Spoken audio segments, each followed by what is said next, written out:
How y'all Africans doing? I was listening to y'all say Black Power, and it reminded me about 55 years ago when I was walking down the roads, the dirt roads of Mississippi, saying Black Power, myself and a couple of other people, and they were shooting at us and throwing bombs at us. But today, our people are talking about Black Power all over the world. And from Black Power movement, our people burnt down all these cities in the United States. And there were hundreds of people laying in the streets dead, being shot down for burning the cities down, for shooting at the government and fighting for Black Power and fighting for our liberation. Our people have died fighting for Black Power, and Black Power ain't nothing to play with. I want all y'all talking about Black Power. I want you to support the movement. I want you to learn about Marcus Garvey, learn about Malcolm X, learn about Nat Turner, learn about the liberation movements all over the world. Do y'all know about the Haitian Revolution? We defeated them. Our people come from Africa. And Black Power means the liberation of Africa. Black Power means the unity of Africa. Black Power means that we must have our own country. We must have our own armies. And we must be willing to build us a nuclear bomb to protect Africa. Africa is the richest land in the world, full of diamonds and gold and millions of other resources. We're the smartest people in the world. We built Ghana, Mali, Songhay, and thousands of other great empires when other people were in the cage before they invaded Africa and robbed us and put us on slave ships, killed the native people here, and then brought us here and made slaves out of us. We must love each other again. Black Power means you gotta respect and love the African woman. You got to feed your children and other children. And anytime you hear about anybody fighting for their liberation, you got to support them. You must support the revolution in Venezuela right now. They're fighting against the United States government and other forms of imperialism. We must support Cuba and Castro and all the people that represent the communist government of Cuba. We must support Venezuela and Zimbabwe. We must support, Guinea-Bissau, the PAIGC. They're fighting to liberate that country right now. There's a struggle in the streets. And the PAIGC, which was led by Amilcar Cabral, he was assassinated by imperialism, but yet the spirit of Cabral, they continue to organize, and they're trying to take over Guinea-Bissau. The PAIGC, we must support them.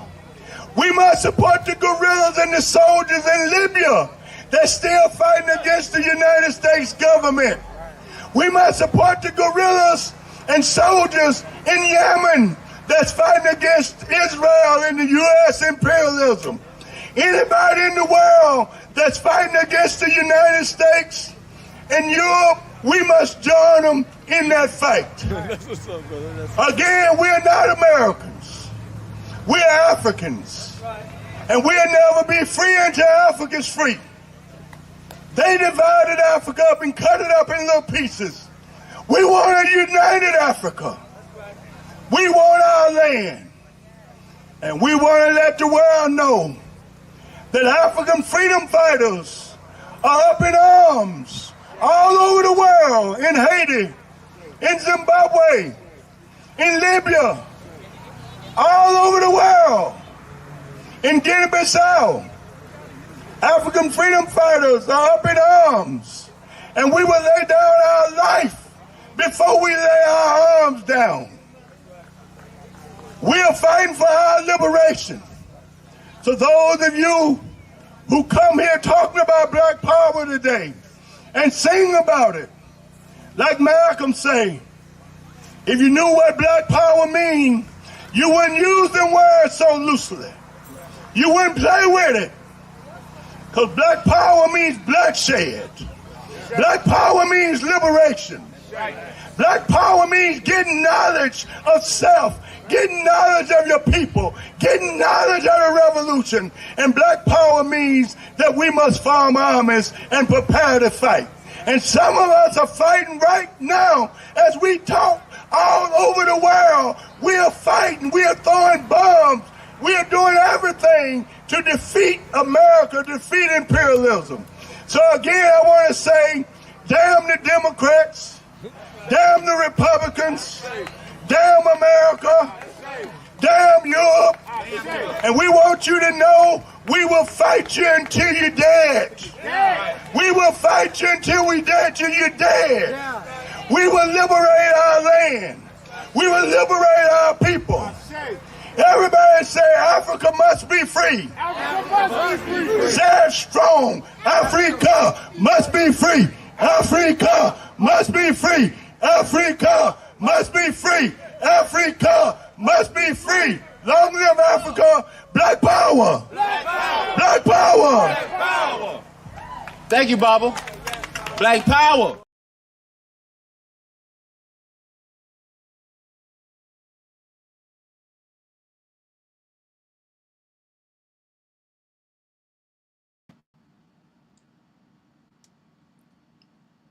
Black love, black power, black future. We about to get into this Black August Mastermind Series, and we're gonna listen to this video from our African retributionary minister of information, Baba Steve Coker. So enjoy. Bruce, Zycon. What's your mother's maiden name, Zycon? Brother Buddy, let me know when you're ready. You all right, brother Chris? Yes, ma'am.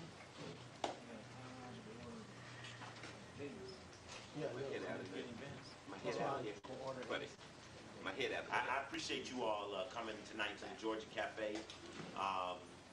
We're getting a rather little late start, and I appreciate you all coming.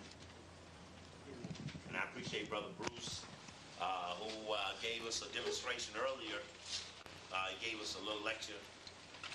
And Bruce is the guy that comes out before Johnny Carson, David Letterman, or he's the guy that come out and deal with the audience. He warms them up and stuff.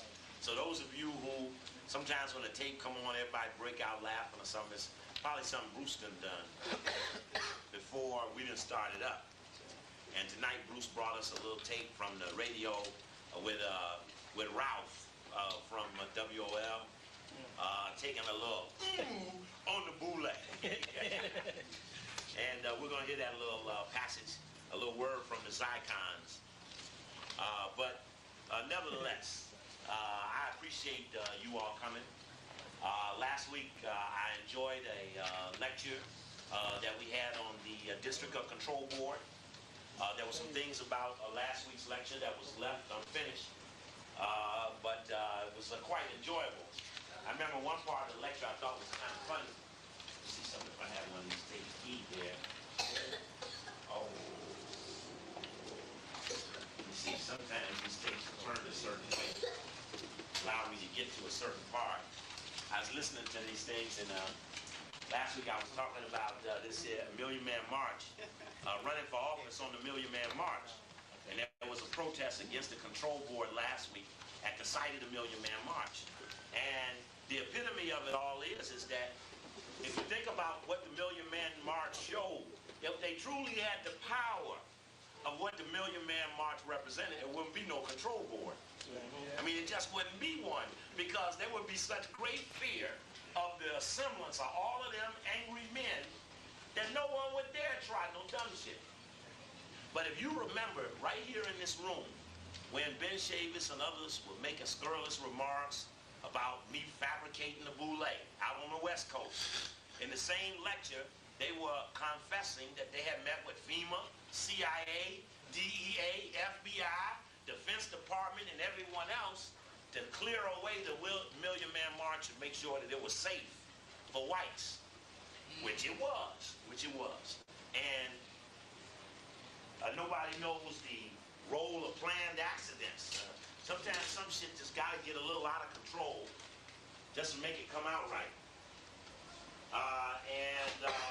So we are bringing up how some people got to that position of using the Million Man March to come forward, as opposed to coming forth on some platform or some character. And I'm gonna play a little part of a tape for you. I guess I might best want to start the lecture off by affirming into the tape, today being December what? What's the date? I don't even know the days by when rent is due. It's next Wednesday. I know that's the 10th. I always know when the 10th is. The rest of the days, I don't really care. So the date is what? The 3rd. And yesterday's USA Today, which will be front page December 2nd, rolls up the story from a book that's coming out about Thurgood Marshall having served in a role in providing information for the FBI, otherwise known to us as informant or snitching. Now, I have never heard so many people reevaluate what informant is to make it safe for Thurgood Marshall to have been one. I've never heard. I want you to listen carefully to all of those people who tell you he was a different kind of informant. Say, this is a different type of black person, Armstrong Williams. Somebody else don't know him as Armstrong, say he's just another nigga. The question is, can you be a not too bad informant? Can you? And I listened to Mark Thompson today on the radio coax or guide Dr. Clark in a discussion to make it sound okay to have fought communism. Now, again, the relationship between the Americans and the Russians is historic from Arm & Hammer. All the niggas knew who Arm & Hammer was. And Arm & Hammer was Arm & Hammer. There's a book out about him now, a new book. In his new book, did it talk about him being an informant for the U.S. government while he was meeting with all the presidents of Russia from 1909 when he carried them pencils, health insurance, medical, syringes, needles to help them after the revolution? You ever read any book about Arm & Hammer being an informant? No. But he financed John Reed's daddy, financed another man, Julius Reed or something. John Reed was who Warren Beatty played in the movie Reds. Movie Reds, about communism, about the socialist thing. Arm & Hammer, I had to bring the tape, 3 Jews up close and personal, Arm & Hammer, Henry Kissinger, and who else? Who? Oppenheimer, there we go, there you go, very good, Brother Robert. To listen to the history of Arm & Hammer. There's a new book out about him now. It's much discussion recirculating about what a shyster he was, meaning that even the goods he was selling to the Russians was bad goods. My only point here is I want you strategically to pay close attention to whomever it is that tries to make it sound okay to be out there informing. And I've joked in a lot of lectures about asking informants to be double informants and this and that. Mainly, I want you to watch carefully those who speak for, oh boy.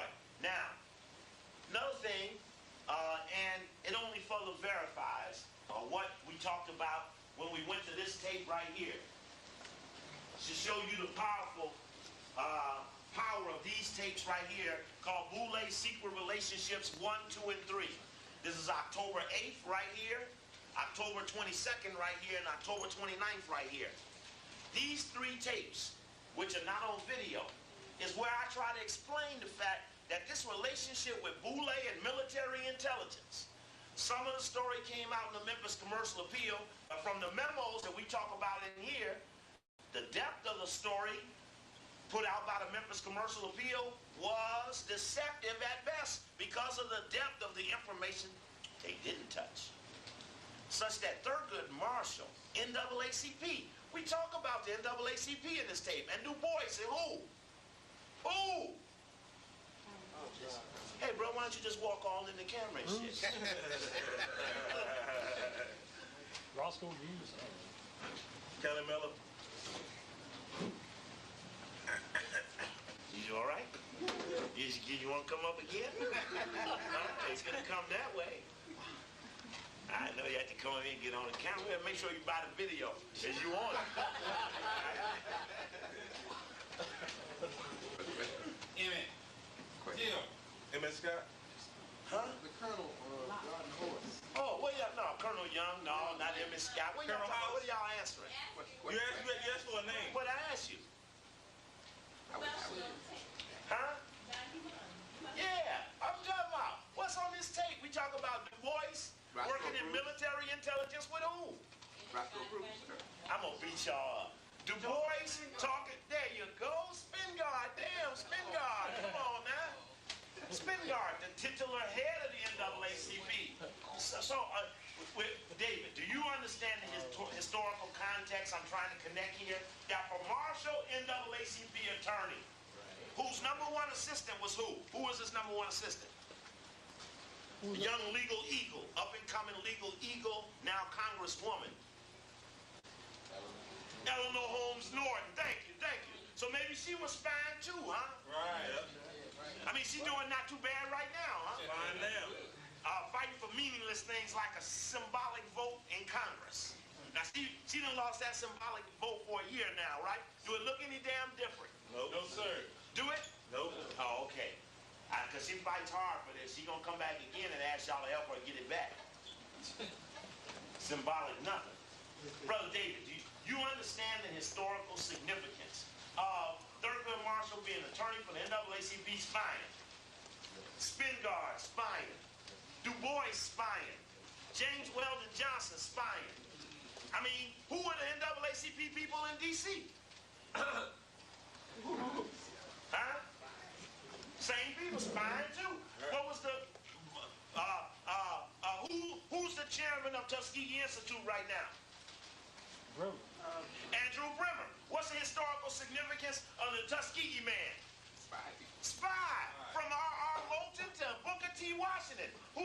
The simplest experiment was on Moulton. Whoever was the Tuskegee man was really in fulfilling big missions for whites. Historic relationship. The meeting, who was at the meeting at the Justice Department where they had the, anybody remember? Come on now, let me see who was here that night. The meeting at the Justice Department. They're having a meeting with the editors and the activists. Brooks. Who? Brooks. This is the meeting. Boy, how many of y'all got this tape? Any of these tapes? I'm gonna have to raffle this off tonight. Because y'all missing the lesson. Now, this is really low profile information. You remember I made turn the cameras off? There are no videos of these tapes. They only put them in audio where I read from the memos. Well, who were the Boule demonstrating against in 1919, bro, Robert? Roscoe Bruce and the Board of Education. Against Roscoe Bruce and the Board of Education for saying what? That the Boule was doing what? Taking over school. Conspiracy to take over education. Which in fact was the formula by which a Negro will become associate of the white man. Remember we talked about it's the education, white finance, Negro leadership versus Garvey. It's education. You had educated black men and rich white men coalescing together. There were no rich black men, so you had educated black men, the Harvard men, the Yale men, the University of Chicago men coalesced with rich white men. And actually that made the alliance like that from the beginning. But the assumption is it's always been like this, black and Jews, or black and rich, or philanthropist and recipient, but it's really always been like that, or even like that, even like that. But anyway, the meeting at the Justice Department with Minton, who was Minton? Who was Minton? Henry Minton. Oh, man. Okay, there's a conspiracy to act stupid on the camera. So as I listen to some of them other tapes and you all are clicking off the answers real sharp, everybody will look in the tape and they're making this probability scale. FEMA ass is up in here now. Now, they doing this probability scale. Well, how well do most of them know that information? Now, David, been 2 weeks in a row. Now, David done stumped the camera now. So, David, we're going to have 3 questions for you to answer for the audience next week. Special David questions. Met was a pharmacist from Philadelphia. Of course. Thank you, Brother He Bruce. was a pharmacist, and the doctors that started it. Doctors and pharmacists started the Boulay in 1904. And you know what? I was listening to last week's tape. You don't know how many times you say things that you be making a joke, like I asked something about somebody awful, and you said somebody's name in real life, right? And it's real deep on the tape, right? But it ain't in the lecture. But Bruce saying on the tape, right? So somebody, he got real good last tape. I forget who it was, but oh yeah, oh do know. Oh do know. It just reminded me. I said so. He said yeah, oh do know. There's something about culture, agriculture, or something like that. I don't know. Now see all the smoke, Hebrew. See all that smoke coming up across the street? You make sure that ain't no fire or nothing over there, no car, something that's gonna cause some distraction in a few minutes. See what I'm talking about? Yeah. That could be a sewer top, I don't know, but it just is a big ball of smoke over there, and I don't want the fire department have to clear us out to put the fire out across the street. That's a steam manhole cover. Oh, you went over there and looked at it? He might be with FEMA. James, would you take a look? Now, Hebrew came to announce tonight he's been fired from his $50 an hour job. Damn. Which means he'll be out here full time, huh? No, man.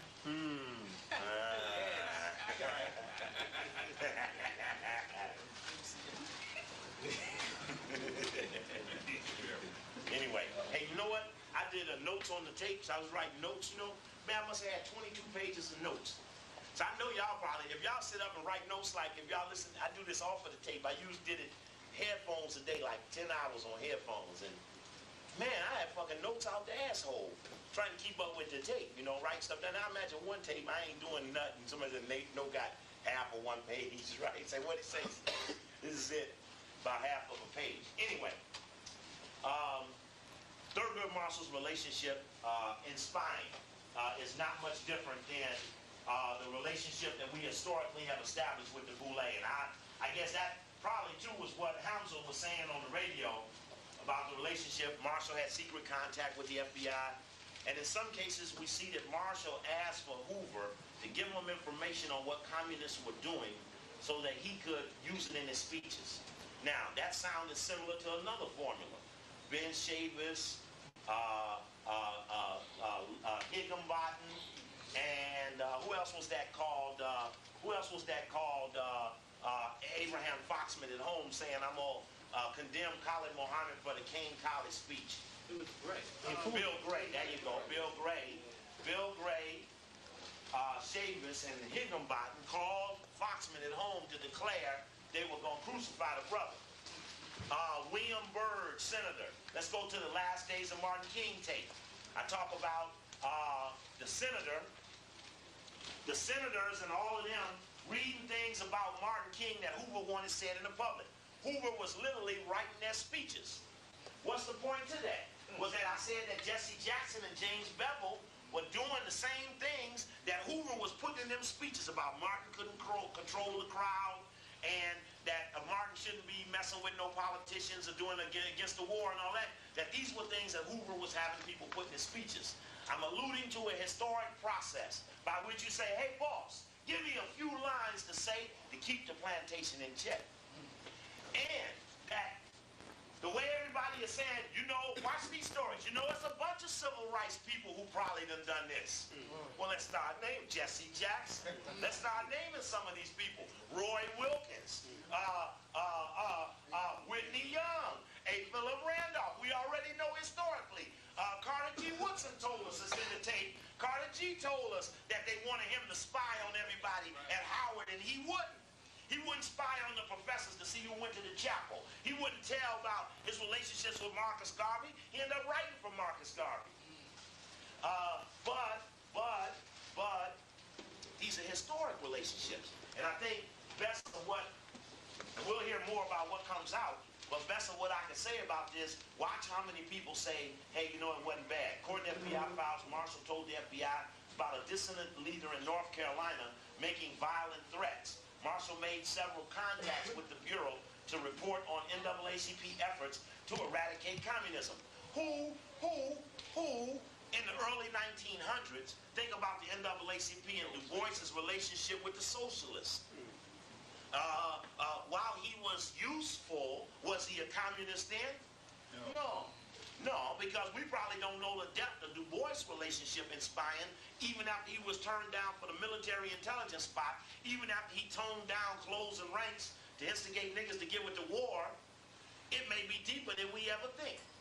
And the point I'm making to that is that, see what a white man do with these files? What he done made trying to make being an informant a safe zone. Thurgood Marshall. Will being an informant wipe away his historic context? Well, what is the record? When did Thurgood Marshall go on the Supreme Court? 67. Okay. When was he Solicitor General of the U.S. government, and what does the Solicitor General do? What is it? U.S. Solicitor General. Go ahead. He's the lawyer for the government. I remember coming here in '78 seeing Wade McCree, who was Solicitor General, and him explaining what he did and filing the cases before it is the U.S. government's attorney before the Supreme Court. You understand that spot? U.S. government's attorney before the Supreme Court is the U.S. Solicitor General. So, now, how many cases go before the Supreme Court that are of national security interest? How many cases go before the Supreme Court that are of national security interest represented by the government that don't even have publicly released case files? That's right. Come on, you can't be Solicitor General without being more than an informant. All right, C. Miles. But okay, so what was he before that? He's the NAACP's man. Right. He said, well, one day he's telling about, it says that in one time he called the Justice Department, Hoover's office, to tell that the NAACP was going to pass a resolution condemning the Justice Department for not stopping lynching. Now that's, you may say that don't taint a man's record, but you got to ask, what is a man's record? Who would support a white man who was supporting lynching? Oh, probably that ain't enough. Probably that ain't enough. Scholars say revelations of Supreme Court Justice cooperation with the FBI fit in with his pragmatism and his belief of working within the system. In fact, what it does represent to us is, it represents everything we've already known. Well, Thurgood Marshall represents so many things. Okay. Let's see here.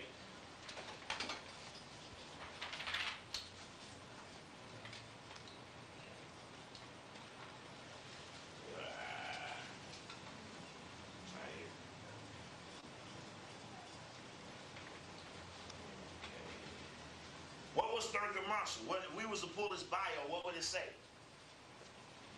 What organizations was he in? NAACP. Oh, well, at that time, now the NAACP Legal Defense Committee has been separated from the NAACP. But at that time, they were all together. And the separation was over money, big argument over money, lawsuit money. When they started winning cases, who got the money? So it broke up. Greenberg, Hank Greenberg, who broke it away, is the only white man in the Boule. Hank Greenberg of the NAACP Legal Defense Committee. When he broke away, Greenberg became an honorary Boule member. He's even in the back of the roster, membership roster. What are you gonna say, Oduno? At that time, they had interlocking boards. They had interlocking boards. The people who were on one board of the NAACP and the NAACP Legal Defense Fund. And in actuality, they try to give the piece that the reason why nothing to do with the nonprofit status as compared with another status, which in fact it didn't have anything to do with that. It had something to do with, as you stated, with who was going to control the money on that side of the fence. What was Thurgood Marshall? Big time Mason. Right. What was J. Edgar Hoover? Masons, guys, right? Now maybe this Masonic thing is a spot thing. Hey, I told you all when we were up there in Baltimore, and even when we were promoting the lecture of December 8th of last year, the point came up, well, hey, yeah, I'd help the white boy Mason. If you all remember, anybody was here with me when we went on the tour of the Million Man March. I had a buddy of mine, Carlton, from Miami. And every time I started messing with the white guy to expose him, but not telling everybody the whole truth, he would step up and say, oh, you ain't got to say nothing. I thought you were from Denver. Who? The guy you was talking about from Miami. When he from Denver? Was you there that day? Yeah, I'm there. No, Carlton. He was from Miami. Okay. He had another guy with him. There were two of them from Miami. Real There funny. together. Huh? Acting real funny. Yeah. Acting real strange. Yeah. So, but I'm drawing the point in about this relationship. And y'all all right tonight? Y'all all right? Yeah. Everybody a little tired? I'm a little slow tonight. Y'all a little tired? Hot in here? Cold in here? Y'all all right? I'm on. Okay. Okay. And I guess I'm just a little slow getting going. I had a lot to try to do it once. Marshall, being an oath-taker lawyer. Now, again, you all greatly underestimate what that oath-taker thing means. But again, if you're an oath-taker or a lawyer, you're an officer of the court, someone said, I want to overthrow the government. Right. What, in effect, do that make you do? You got to tell on them, right? So if we can get Hebrew to say that next to Malik, Malik would have to do what? Tell on him, right? Tell Mary. And Hebrew wouldn't need a job, then he'd work in jail. Hebrew, we need you to go on a mission undercover in Lord. A secton, a rectum move. Zecon. Take them herbs with you.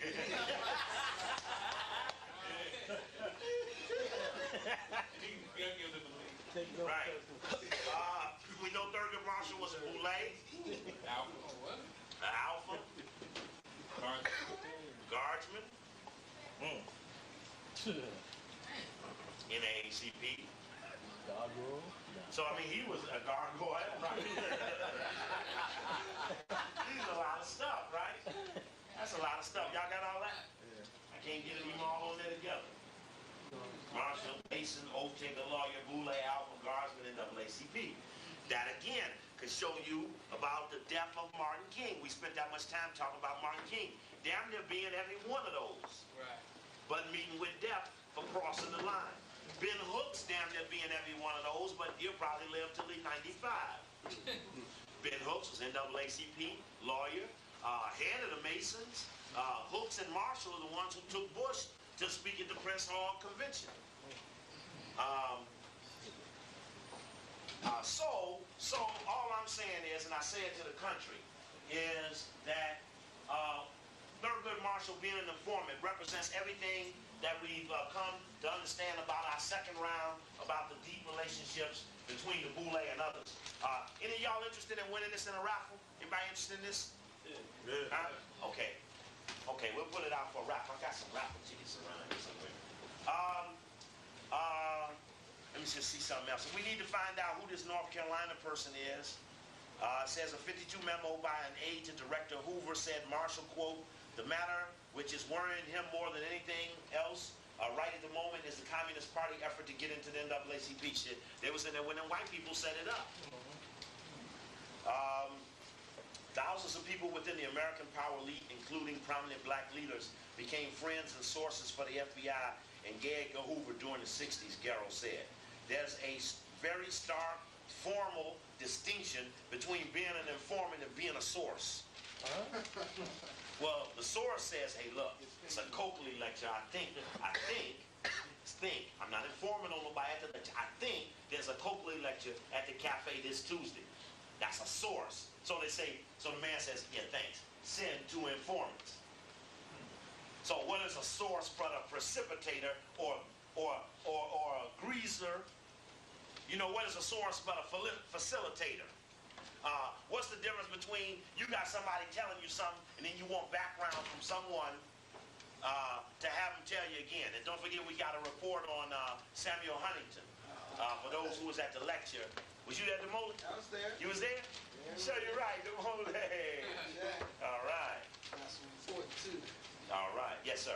Dude, his name is Ronald Williams. They told me in the army. Uh-huh. In the Sun, they put his name in the Sun. Oh, Ronald Williams was the guy? That name sound familiar? Ronald Williams in the history of North Carolina? He advocated taking up arms.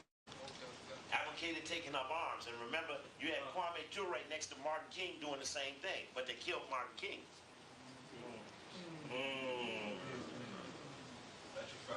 Yeah, see, we got this formula's got can the formula go like this? It doesn't go like this. You got to get this formula down. It's because if Martin was being influenced by Kwame, and Martin was against the war, Kwame Ture was against the war. But to kill one and the other may die of cancer. Sums up there. That might be some deeper. I mean, again, Kwame and Jesse are two who survived the motion. Somebody was getting Oduno? No. Did they give a time period? Oh yeah, I'll read you different times. No, They say a time period in reference to the North Carolina. 52. No. Strike. Hold it. No, not yet. Let me go back. Marshall biographer said Monday that the FBI files are in keeping with Marshall's belief in nonviolence and the rule of law. What is a Mason? Hey, very good, Brother Mike. The law giver and land taker. So, as such, he strove to make sure that those things were, he upheld those things. Throughout his career, Clark says Marshall believed in working within the system. He thought that if racism could be removed like a tumor, the body would be healthy again. He was not out to destroy the system. And again, what does a guardian animal do?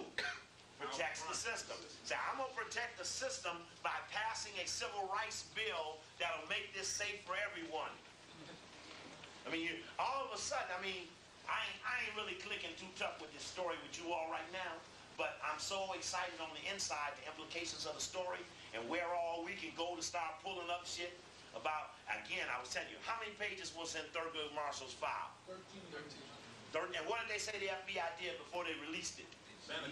They sanitized it. What you say, David? Deleted it, right. They said, how long had they been working on it? 2 years or 3 years working on these files before they released them. Now, he died in 93. Now, last week I asked to meet with who? Carl Roy, because what happens when I ask to meet with somebody? They usually die. Now, let's go back. Who were the people? Let's go back. Thurgood Marshall was Solicitor General under who? What do we know about the Johnson Negro? We got Rowan. Who's Weaver? Robert Weaver, Secretary of HUD. Secretary of HUD, who brought what? We talked about it last week when James thought, what did Robert Weaver do? Brother James? Robert Weaver and the Gray Areas Project. Remember you precipitated that gray areas when we were looking for something else? Looked at the urban areas. That was in 63. I messed it up. I was thinking about the traffic. You're right, we're right. But the Gray Areas Project was the Great Society Civil Rights Program of Lyndon Johnson, where Weaver worked at it at the Ford Foundation, brought it out, and became Secretary of what? HUD, because you the one said it in tape. See, boy, y'all gonna be in trouble if I keep listening to these tapes again, because y'all normally don't hear them. You know, I think of Demole. One of the funniest parts that made me laugh on the train, everybody look at me crazy, was when we was talking about how many police showed up when they robbed 2 people on the metro, and how having robbed only 2 people at the Metro, the National Guard was out there. And I asked about what happened. Did they get stabbed, hit, beat, killed?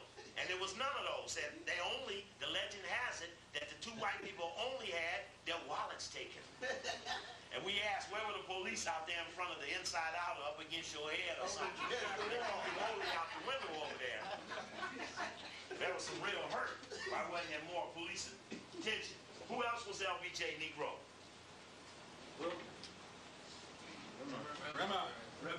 What was he?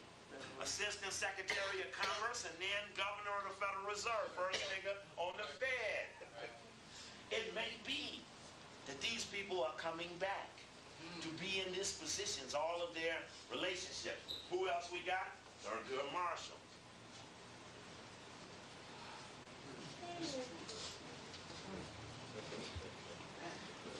And who then in 63 did the FBI give birth to? Very good, Sean. Is that Sean? Was that you, Sean? Very good. Jesse Jackson. JJ. And again, I said Jesse Jackson. Anybody seen Jesse Jackson FBI file? No. Why? He got an employee number. Because he had an employee number, not an FBI file. Check. Okay. So maybe we got a pattern of LBJ niggas.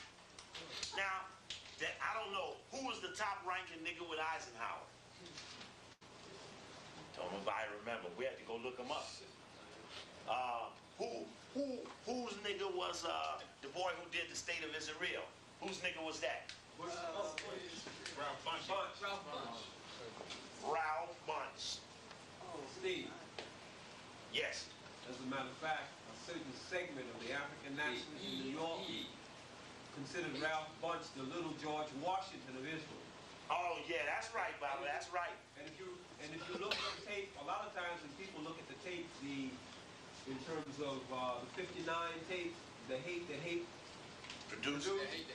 they spend a lot of time looking at Malcolm on that reel, but they spend less time looking at a person by the name of his name slips me now, but he's one of the African nationalists who they was asking him, well, what do you think about Ralph Bunch?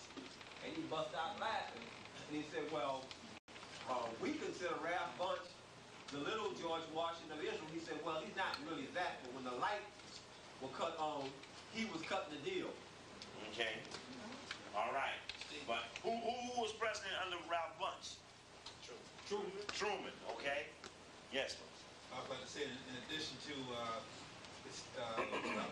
Ben Amin has spent a lot of time patting Ralph Bunch on the back there. Had to bring that tape in. At that program? Yeah. Okay. It says for sure, this is the Washington Post, for sure Marshall was no simple informant. So now we got some shit called sugar and complex sugar. Hey, shit. Says, I'm not surprised. Taylor Branch, the Pulitzer Prize winning agent who did the jack-up job on me in what magazine, Juan? The Economist. Esquire.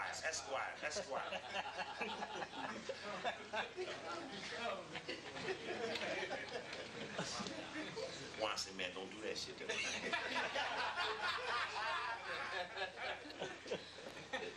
The answer is, I don't know. I don't know. Hey, you bring that other stuff? Yes. Huh? Yes. Thank you, sir.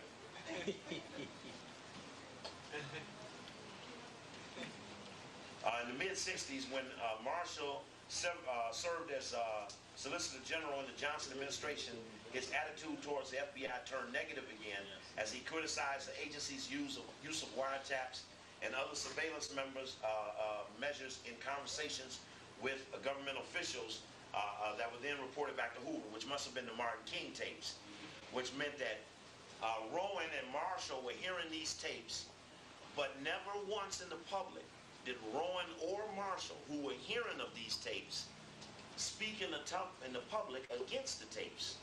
Not until years after Martin died did they express how dissatisfied they were with the tapes being released into the public. Marshall served on the Supreme Court from 67 to 91. So, now hey, what's up, Brother Charles? Let's look at this. Who replaced Thurgood Marshall on the Supreme Court? And who testified for Clarence Thomas? Beckton. So damn. Now what we got here? Where's that thing you brought me, buddy? Let's show the cover in the record. I need the cover of the Emerge magazine. Uncle Tom's. Oh no! See, you gotta get it. Now I wanna ask you this and see if you're ready for this. The Emerge magazine. Brother brought me a copy of the Emerge. Excuse me, y'all. The Emerge. Here we go. There. Now, what do the two men have in common? Thomas and Marshall. Huh? They was both sellouts. That's what they both have in common, which is why you could do one for the other. Probably the whites knew more about what was on the inside of Marshall and decided they just get it in a man on the outside. Say, why have a secret supporter when we can have one who will love us out in the public?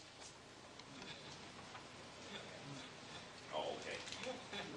They ain't ready for that. All right.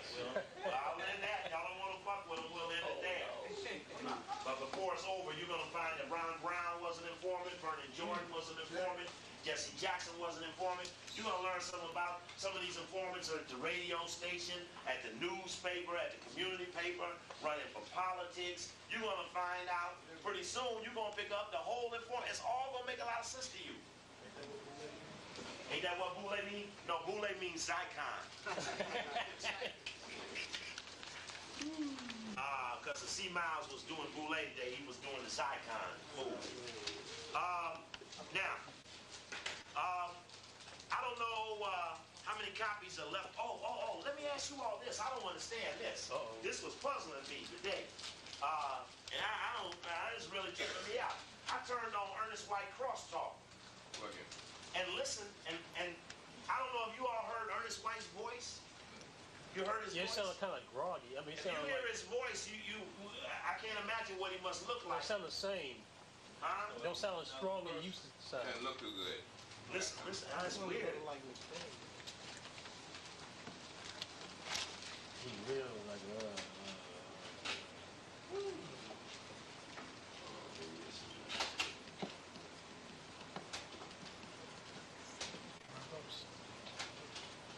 Maybe it ain't this tape, it's another tape.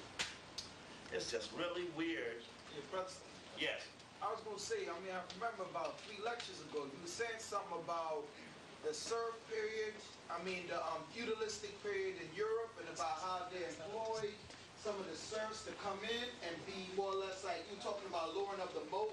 The made men versus the born men. Yeah, and how they knew that eventually the serfs will organize and come and take over the palace, so they had to let in some of them to watch or I don't really recall. How they had to let some of the serfs come in to be watchmen inside to more or less let them in. So I was just seeing the connection there. Yeah. Say that again, Brother Moon. You said you were talking sometime about how the aristocracy in Europe knew that eventually these serfs will organize and come and take over their palaces. So they realized that they had to let in some of the commoners in to serve as watchmen in the post, at certain outposts in the palace, in the kingdom. And I don't really recall all about that, but I'm kind of seeing the connection with that and these informants that you're talking about. Decided to say that point. Okay. Well, I think part. No wonder. I think that part of what we agreed to was that the privilege of going in there to infiltrate to assure that the poor aspire through the tentacles of the rich. But let me just hold you for 1 second because I want to hook this up to the control board.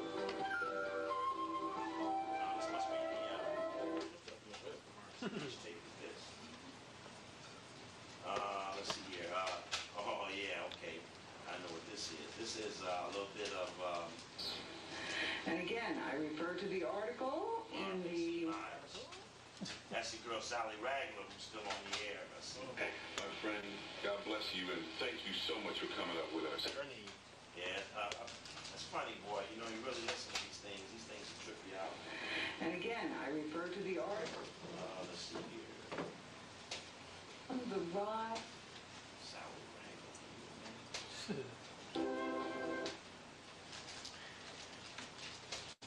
Been about afternoon jazz, yeah.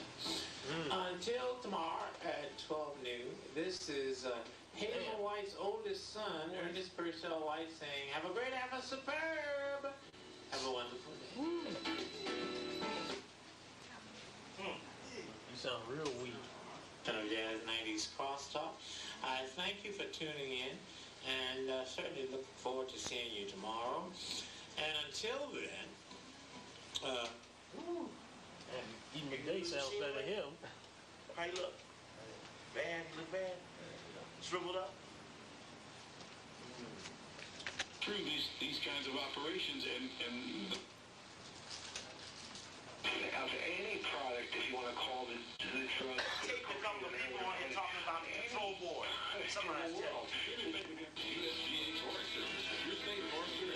I taped a couple of people on the radio calling in and talking about the control board.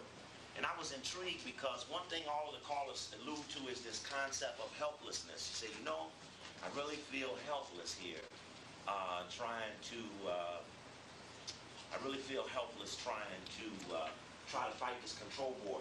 Then someone says, well, where do these control boards come from? Somebody said, well, I don't really know. I said, boy, I really feel helpless. I don't know where these control boards come from. Then someone said, well, where is all this going? So I said, you know, I really don't know where all this is going. And when you're really listening to the shit, it's like everybody's kind of out here like this, right? You know? Saying, well, how was it we weren't able to stop this? Saying, well, we need to organize. Now, these niggas been organizing for a long-ass time and shit. And whatever the organization was, it never had that. It's no problem. But anyway, I was intrigued by that. Also, they really have a control board in Miami. You see? Yeah, I saw them run the story on that over top in that paper Brother Bruce passed out. Bruce passed out paper. Hey, what's the name of the lady who's running the what's the lady? Maybe I'll give a free tape for this. What's the name of the lady? This is a bad tape too. What's the name of the lady who is running the Brookings Institute study on DC finances? David, go ahead. No, go ahead, David. I ain't gonna mess with you. That's what notes are for. Yes, brother. Ritlin? Huh? Ritlin? What? Is her name Ritlin? Ritlin? No, Alice Ritlin. No, she is from Brookings Institute. In fact, I have Alice Ritlin in a skit here because Alice Ritlin, who replaced Alice Ritlin? Huh? Who said it? Who said it? Somebody said it. The answer. You don't want to say you said the answer? Who replaced Alice Ritlin? No, who replaced Alice Ritlin at the job she just left? I said. What'd you say? I forgot what I said. Okay. Okay. I got no good moves tonight, y'all. Anybody know? Is it Loretta Hall? No. You get it yet? Come on, you gotta say it. McCleary? That's closer. What was it now? Now we get close here, huh? Some name. Carol O. McCleary. Clarion.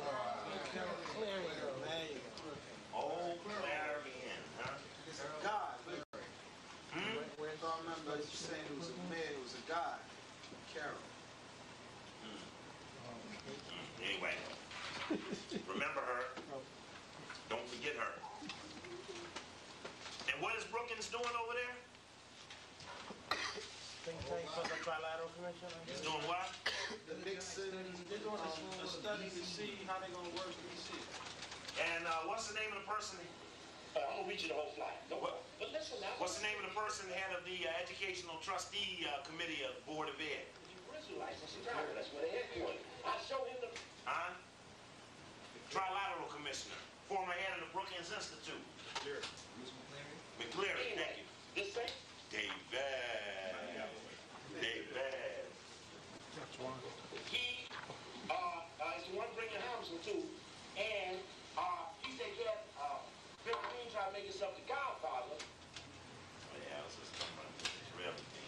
Anyway, okay. Now let me get down to business here. I'm jabbing around here. Just a little sidebar. Here's old boy Wafdi Muhammad meeting with the Pope. This is back in October. Leader of Muslim Americans received by Pope John Paul II at the Vatican. That issue that you passed out of the newsman, do you see an article in there about Farrakhan meeting with Edgar Brockman? Yes. Yeah. Somebody opened it up. I think we need to hear from that article. That's a very significant article. Which is why Bruce brought it. He's on the slide. He's on the slick. Huh? They spelled his name wrong. Say what? They spelled his name wrong. Wrong. Whatever that. Now, how many of you all got that tape on State of Black America up in Harlem? Whose numbers I read on that tape?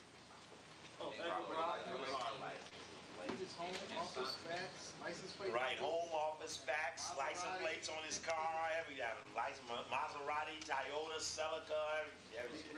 Dick Gregory stopping and getting the... So what happens? I bust on Dick Gregory for meeting with Edgar Brockman Jr., saying that Edgar Brockman Jr., the one who owns Seagram's, MCA.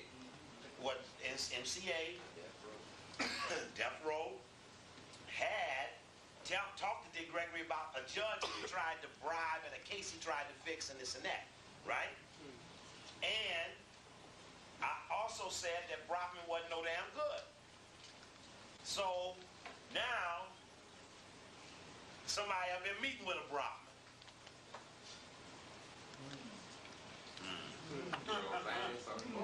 Putting credibility back in the incredible. Who else was at the dinner, Mike? At the dinner with Farrakhan and Brockman. No, not Dick Gregory. Mike Wallace, CBS, 60 Minutes. Yeah, it was the point man. The point man. What's Mike Wallace's real name? Since secret relationships between blacks and Jews. Mike Wallowski or some shit like that. Got big ass Jewish name. Hollowisky Gooskis. Did he do the hate producer? He wanted to edit that. All the way back to Flame of the Nation. Right. Okay.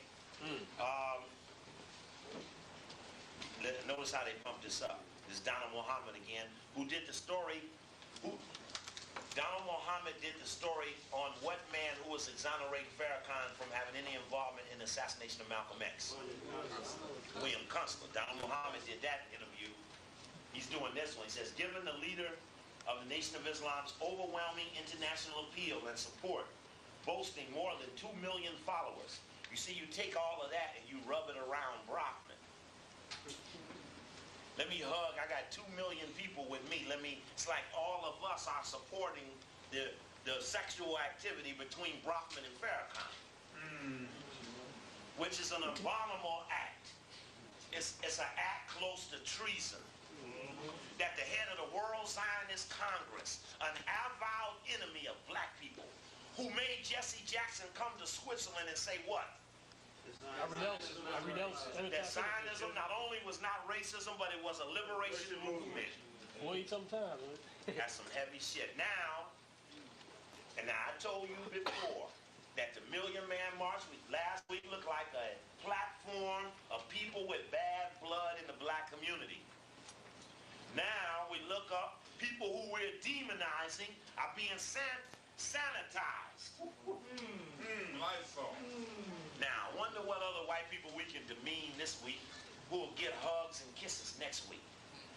There is no way you can have a liberation movement and give confusing signals to your flock. That's right. There's no way you can do that.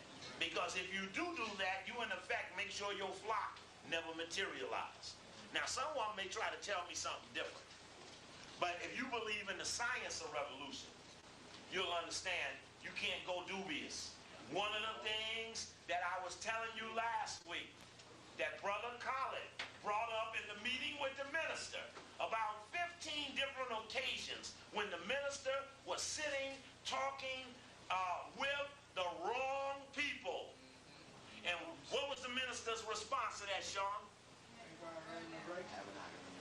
Haven't I earned the right to meet with the devil down there? In other words, the statement was, didn't say with the devil, but have I not earned the right? Could I not have some secret strategy that would be worthy of support? Have I not earned support for having dubious programs? And again, it don't wash with me. And Edgar Brockman, what Mike Wallace is a punk too. I ain't got to even qualify Mike Wallace. Check out this. Brockman, for his part, released to the forward his correspondence with Foxman and Mike Wallace. I agreed to have dinner with Mike Wallace, assured me that he was convinced that Farrakhan was sincere in trying to build bridges to the Jewish community. Brockman said, two things have become totally clear. One is that what Farrakhan and his gang are after is money. What happened at the meeting Hebrew at Carnegie Endowment with Ben Amin lipping up to them hunkies up in that room? What did he ask for? 20 million cash. 20 million cash. It's a new black liberation movement called lipping up to the hunky for cash. They can call it something else. They can call it deep cover. They can call it deep penetrating the secret walls of the enemy. I say bullshit. And I wouldn't care. The law is the law. I wouldn't care who it was. You over there with the beast, you're in trouble with me. Now don't deviate by relationships. Now, anything else in this article that you think is worth relaying? What's the second thing? Said first thing, think there for money. Says number two, leopards don't change their spots, and this man is evil personified. Now, who want to give the white man the right? Here's a devil, dog ass, stinking ass Brockman. Stinking ass devil Brockman standing up, coming out of a meeting, having the privilege to say, I just met with the devil. That hunky bastard. And that's part of the stupidity for meeting with these tramps from Barbara Walters to Rabbi Marx to the World Parliament of Religions to all Cardinal Bernardine. I don't give a fuck who it was. That's interesting, but that third paragraph sets it off. What's the third paragraph, brother? It says this spring encounter held secret by all parties involved until a series of news leaks surfaced in the Jewish press has brought two Jewish factions at loggerheads over the so-called Farrakhan faction. It's interesting that since it was held secret by all parties and then ended up being leaked in the Jewish press, considering the fact that Farrakhan got his own damn press and didn't even leak the story. Hey, Baba, that's a heavy shit, right? It's like, what is the one thing, Charles, we know about the white man when it comes to keeping a deal? He ain't gonna never. How many white men? Let's go back in the tapes. How many white men do we have on record for keeping a deal with a black person?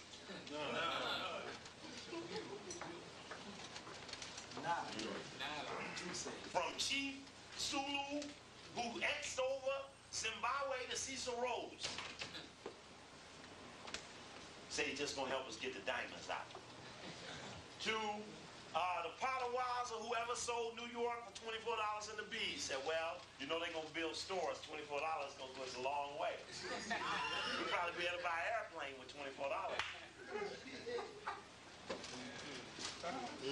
To the Civil Rights All-Stars, who said, well, you know, once we get this integration, shit going to be really okay. Once we get this Civil Rights bill, shit going to be all right. Again, a brother don't have the TV, but I go back to that tape at Geraldo Rivera at the church over here when they get this discussion about vote. again, if you look at that tape, I want you to look at the people. When Travis, Uncle Tom Smiley says, I'll never be a part of any forum, who would have anybody on here who didn't advocate voting and all the gains we made for voting, and you're looking at all this, I want you to look at who stood up and clapped for voting.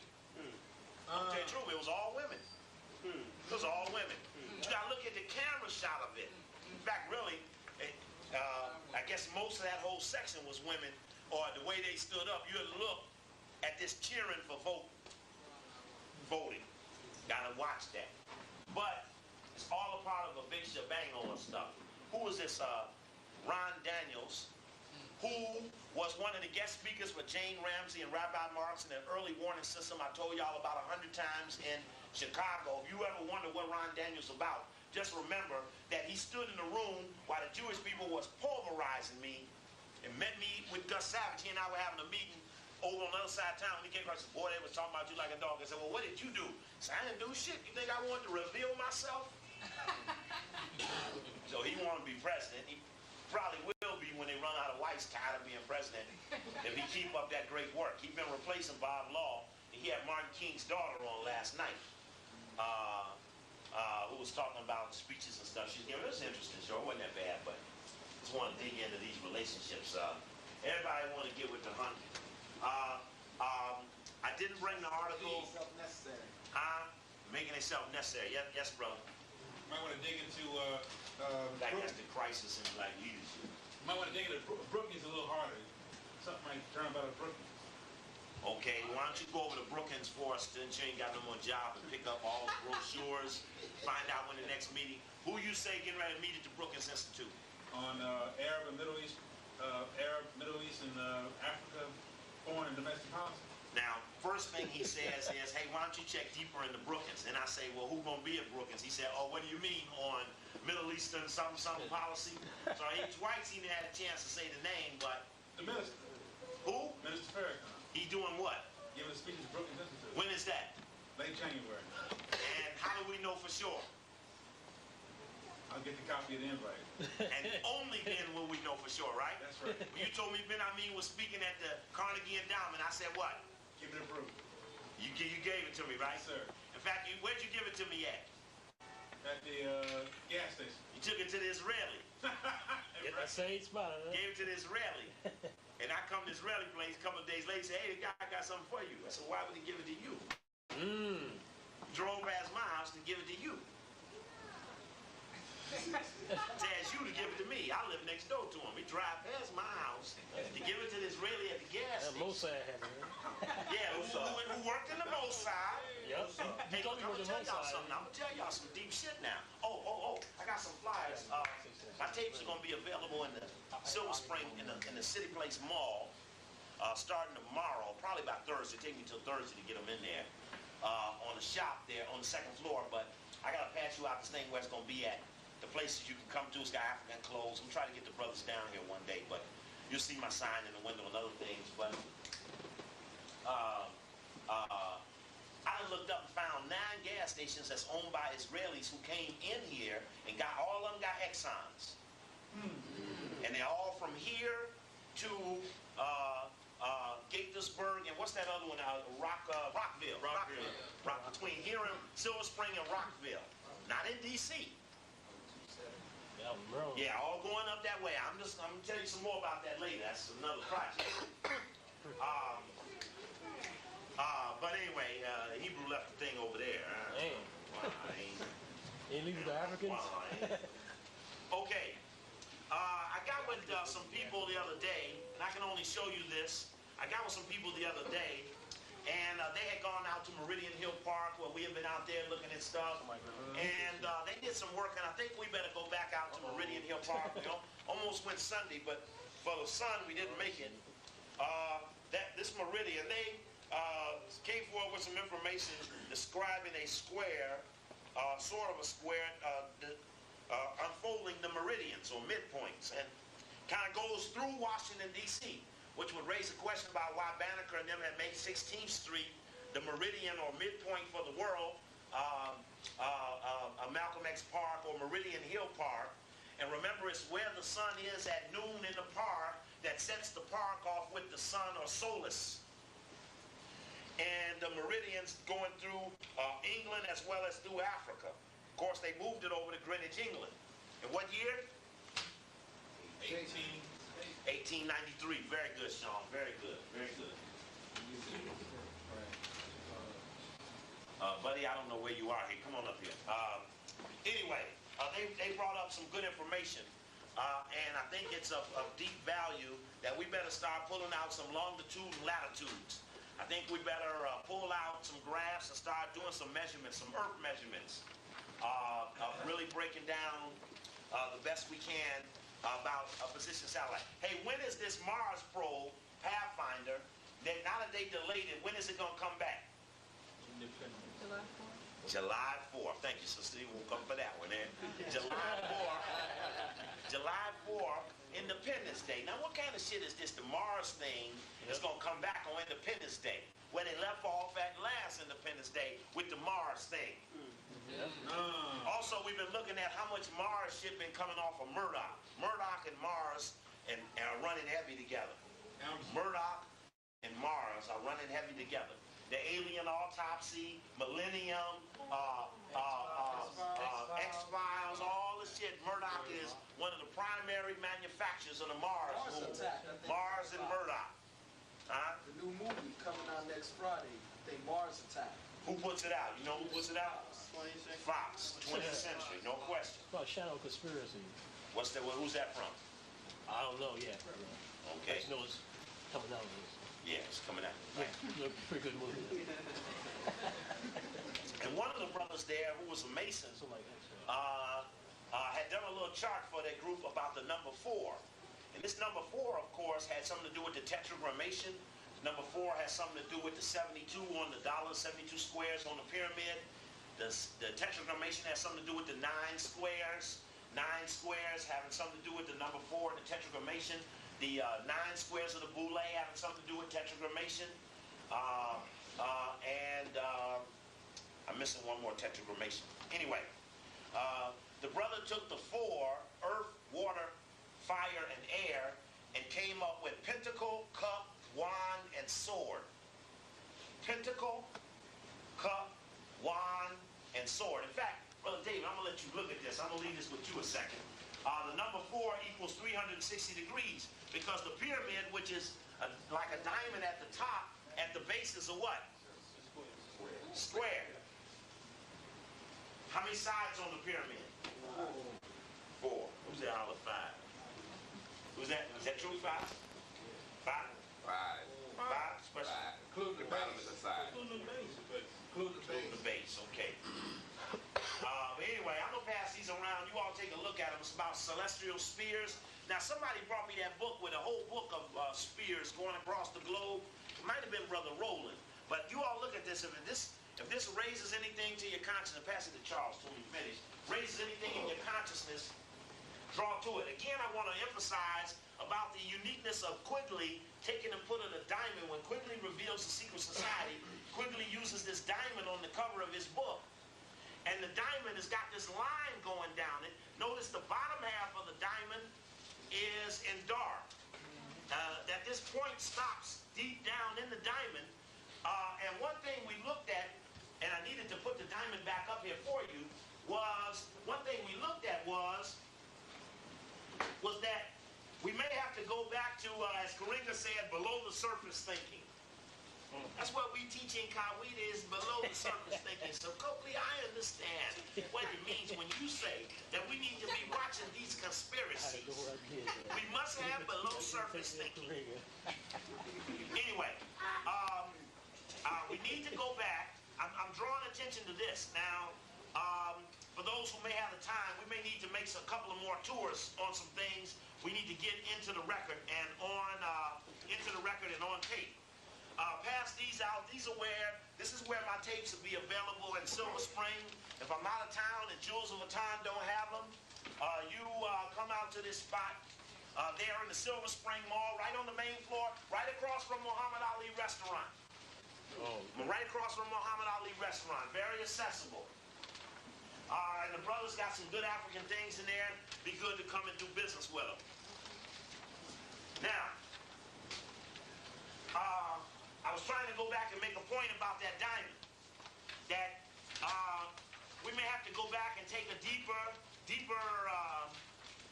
understanding back into what it means.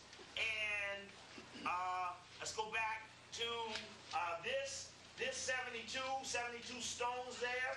And those 72 represent the tetragrammation. That it wasn't just the New World Order, but that it had that concept of 72 in it.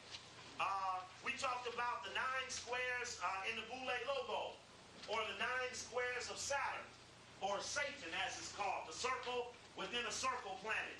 And that this shortest form of tetragrammation is YH, abbreviated from YHWH. So an abbreviated tetragrammation will bring in the 9 squares. Again, the 4, if you see the chart that the brother passes out about the 4 deals with something related to earth, air, fire, and water. You know, the 4 prophets. You know, we talked about before where that 4 goes, the number 4 in the dictionary of symbols. Remember, as how many stones around D.C.? 40. And how many did the whites say at the Million Man March? 400,000. 400,000. Some of the number 4. Number of more symbolic significance that might be first supposed, given our greater awareness of associations with the number 3. The number 4 is associated with the cross and the square. The cross and the square. There are 4 seasons, 4 rivers of paradise, 4 humors, 4 points of the compass, 4 evangelists, 4 prophets, Isaiah, Jeremiah, Ezekiel, and Daniel, 4 doctors of the church, Augustine, Ambrose, Jerome, and Gregory. The most important, however, are the 4 letters in the name of God. The Hebrew tetragrammation, transliterated as YHWH or JHVH, and often pronounced Yahweh or Jehovah. Although the devout fake white Jew reveres the name too much to even utter it. And that was dealing with the Kabbalah. And interesting, you talk about the 5th point, Brother Charles says, in ancient China, the imperial residence had 4 gates, thought of as existing in the middle, the 5th point or region of the Chinese compass. So they're brought in the 4 and the 5. But I'm trying to draw attention to DC as a space, the number 72, the 9 squares. Remember, the 9 squares inside of the logo. And the 9 squares, again, having something to do with that tetragrammation. Now, at this thing on Saturday, again, I asked the people, what does the number 72 mean? I asked the little Mason guy. And the Mason guy says that, I don't know. He said, I think it means, what did he say? He said something real way crazy. I think it means, no, that was something else he gave me bad. What does esoteric mean? Yeah. He says it means open or visual. I said, come on, that's just the opposite of what it means. No, he said on the surface. On the surface, yeah. Esoteric means on the surface. How many believe esoteric means on the surface? Nobody, all right. But there's a Mason in the room throwing a bone. I'm asking everybody a question, he's throwing bones. So I said, what do 72 mean? He said, we never talk about 72 in the lodge. So he didn't know what it meant. Again, just to go back, the 9 squares of New Haven, the 9 squares again having something to do with the name of God. New Haven being New Heaven. Washington Monument having 555 feet. And did you all see that article in the paper? Something real silly was in there. I don't know what this meant. The prefix that didn't ring true. What's the 15th card in the tarot deck? The devil. Here's some stupid article in the Post. This is Saturday, November 30th. The number that didn't ring true. 15. 555. That's interesting. And about the prefix coming back out. Now, what we eventually came to was, and back to this meridian, we needed to know about that meeting that was held in 1893, if anybody can find something on that meeting. we had to go back to this diamond again. And if you follow that line of Quigley's, that line of Quigley's may end somewhere down and around here. Now, this may be that little part of Alexandria. In fact, that little part where Quigley ends at might be somewhere around King Street. Somewhere around in King Street. What's on King Street? George Washington, which is right down in here somewhere. And again, going back, we spent some time looking at the White House, the eclipse, the streets. That something is here below the surface. We must go back and do some below surface analysis here. Somewhere up in here, we got to go back to. We cannot leave it to sit. And that somewhere there we may find something. And I remember Sister giving me this piece about the land of Oz. Notice how Emerald City sits inside of the Oz. So we just took this same map and said, well, what if this was the diamond of D.C.? What we got? Well, where are the black people? What part of town? Munchkin. Is that right? Yep. This is the marvelous land of Oz. They're the Munchkin country. That's southeast. Southeast over. The Winky country. The Winkies. Who's the Winkies? The Pinky Winkies. So you're right. That's right. Right? The Gilligans. Gilligan. I don't know what Gilligan mean. What do Gilligan mean? What do Gilligan mean? Okay. Then you got to look to what are some of the things around the city. If you take this map, you got to look down in here. Now, somewhere right around here would be the Masonic Temple. They got something over here called the Land of the Barons.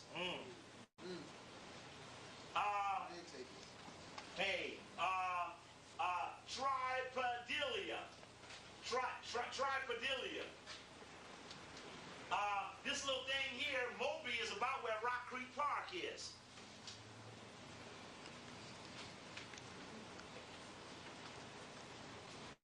Anyway, we'll have to come back to this some other day. Yeah. To look back at this, the Witch of the West, somewhere in here, right on top. The first yellow brick road leads into Emerald City. And what's in the map? What comes in that way? East Capitol. There you go, Bruce. East Capitol Street comes in. It becomes, Route 50. Where's this Route 66 going? Somewhere down in there. Anyway, they came here for a reason. I just threw that back in there because the brothers really inspired me to want to go back. And it saved me having Manley Palmer Hall, who gives that explanation of the 72. And the 72 stones are the 72 arrangements of the tetragrammation of the four-letter name of God in Hebrew. These four letters can be combined in 72 combinations, resulting in what is called the Shem Ham Foresh.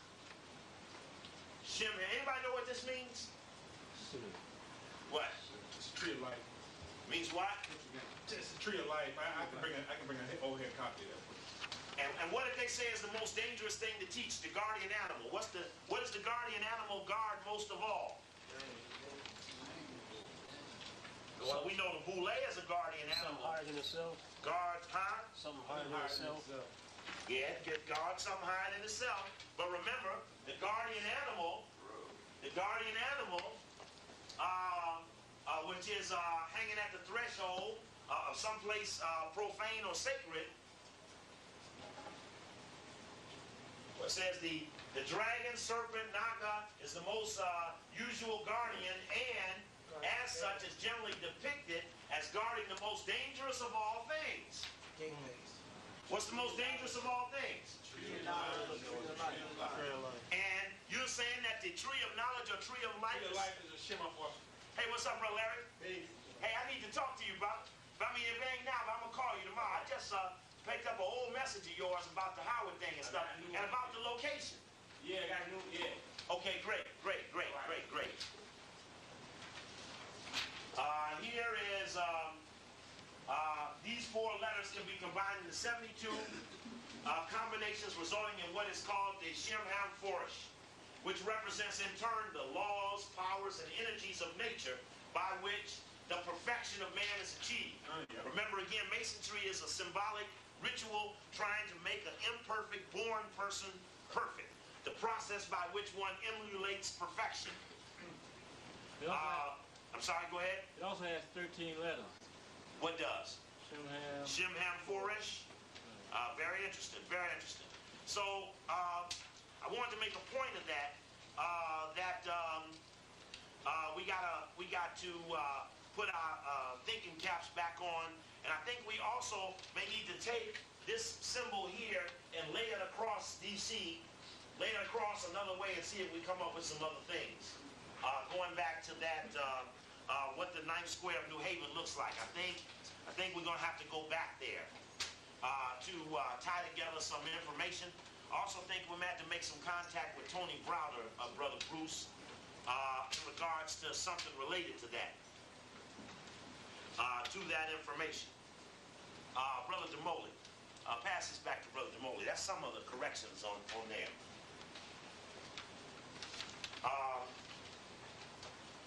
Interestingly enough, I was reading the Unabomber manifesto, and in his manifesto, it had a question about revolutionaries and political jobs. It says probably the revolutionaries should avoid assuming political power, whether by legal or illegal means, until the industrial system has stressed to the danger point and has proved itself a failure. In other words, don't go into politics to rescue it before it is on its way down. Because you'll end up picking it back up for who? Yeah. The enemy, if you go in, win too soon. Interestingly enough, the Unabomber raises the question of, what about a little part about African American leadership. It says, for example, in America, many black leaders are anxious to gain power for African Americans by placing individuals in the technological power elite. They want there to be as many black government officials, scientists, corporate executives, and so forth. In this way, they are helping to absorb the African American subculture into the technological system. Generally speaking, one should encourage only those social contacts that can be fitted into the framework of the conflicts of the power elite versus ordinary people, technology versus nature. And just drew a point to the worthlessness of getting involved in trying to hold up the system. Says what it is a scenario. What would happen if somebody from the Green Party became president? Wouldn't the people's dissatisfaction fall upon the Green Party when the system couldn't deliver? In other words, blacks thought they were ruined when Du Bois and them said, let's get with the white man, help them in World War I. And the white man didn't deliver.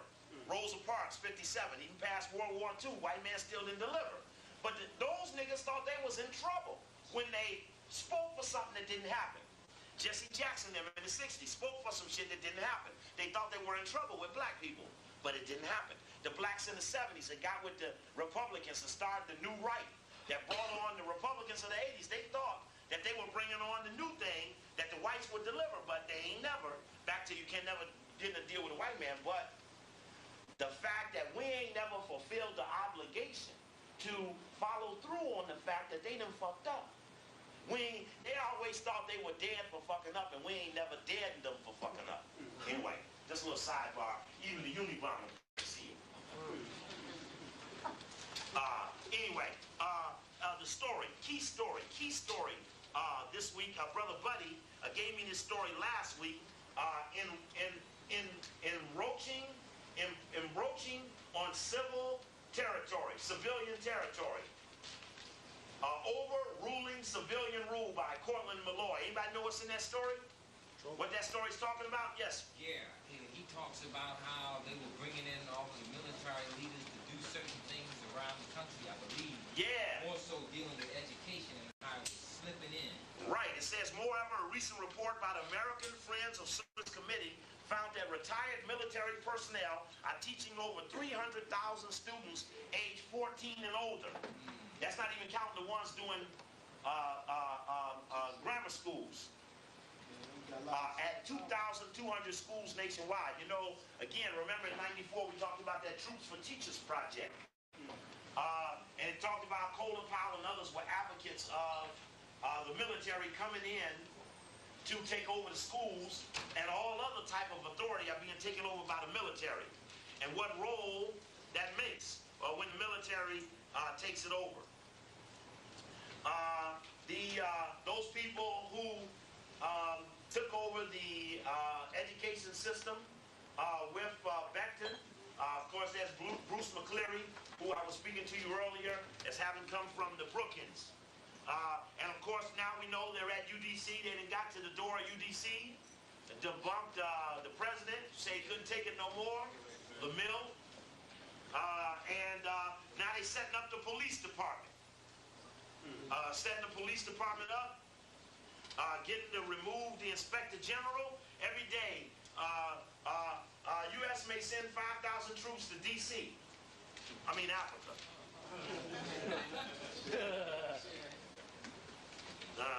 Okay. All right, you were waiting for that one, okay? Steve, yes, sir, Bruce. Yes. Talking to one of the workers in the government the other day, and they're talking real quick like about something, and he works for the water department, and he told me the water department has been privatized since October. I didn't know that. Nice and quiet, huh? The water department he works for. I didn't know that. Nice and quiet action, huh? Editorial, federalizing the D.C. police. Why not take from Marion Barry? I turned to do on WOL this week with Linda Mitchell. Why not take the police from Marion Barry and give it to the feds? Why? I mean, also, let's go back. There's that scenario, that book I told you about last week. That guy had that book with that scenario where the military takes over D.C. What's the name of that book? You remember that?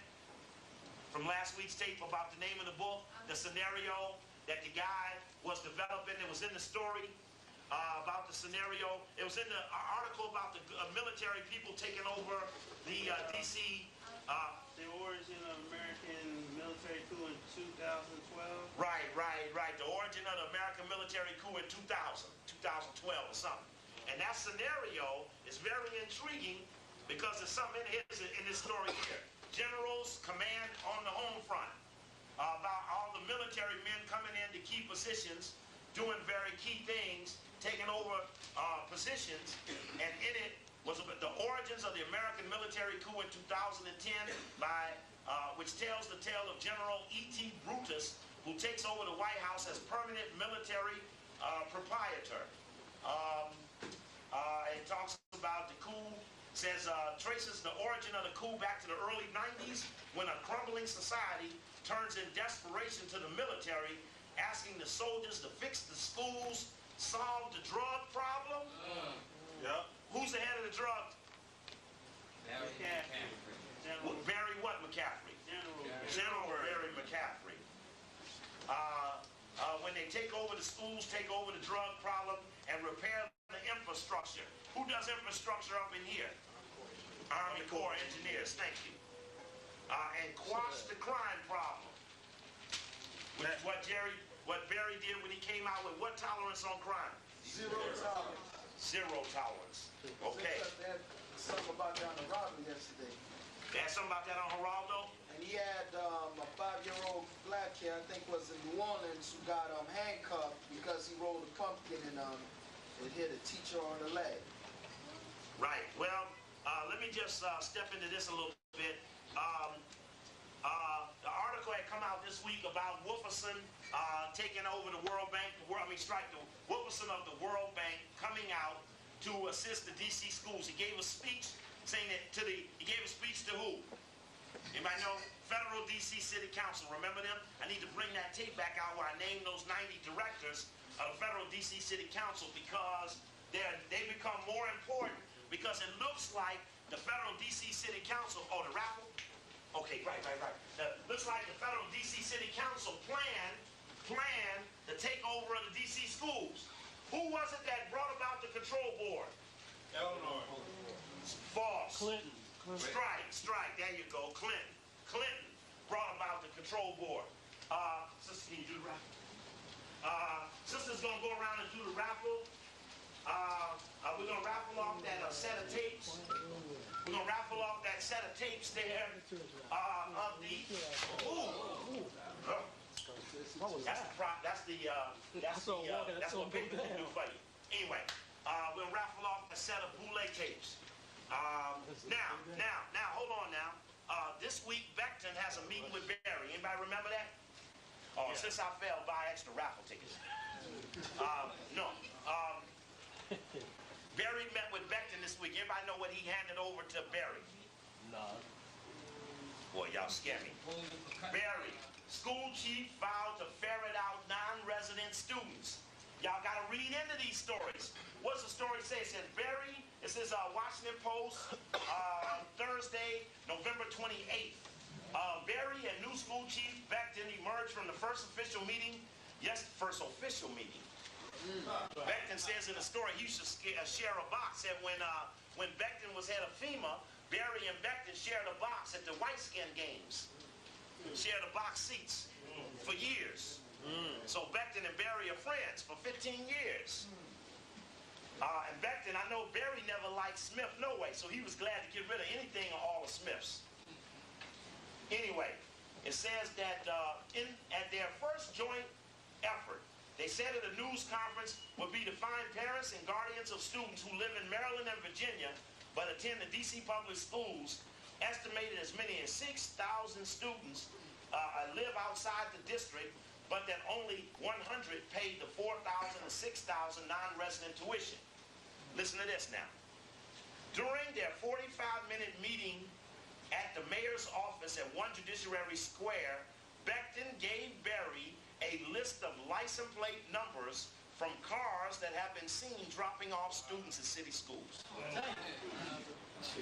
Now again, well, I'm scared because I consider you all some of the most learned, attentive Africans in D.C., and you can look at a story that looks dull, nobody takes time to go through it for anybody, and nobody picks up that Beckton, who just been on the job, how long? 2 weeks. Hands Barry a list of license plates. Now, nowhere in the story, and I watched the story run on all the news stations, nowhere in the story do they explain how they acquire the information. Now, here's a school in a deficit, but it's paying 2-3 people to sit in front of every school. How many schools? How many schools?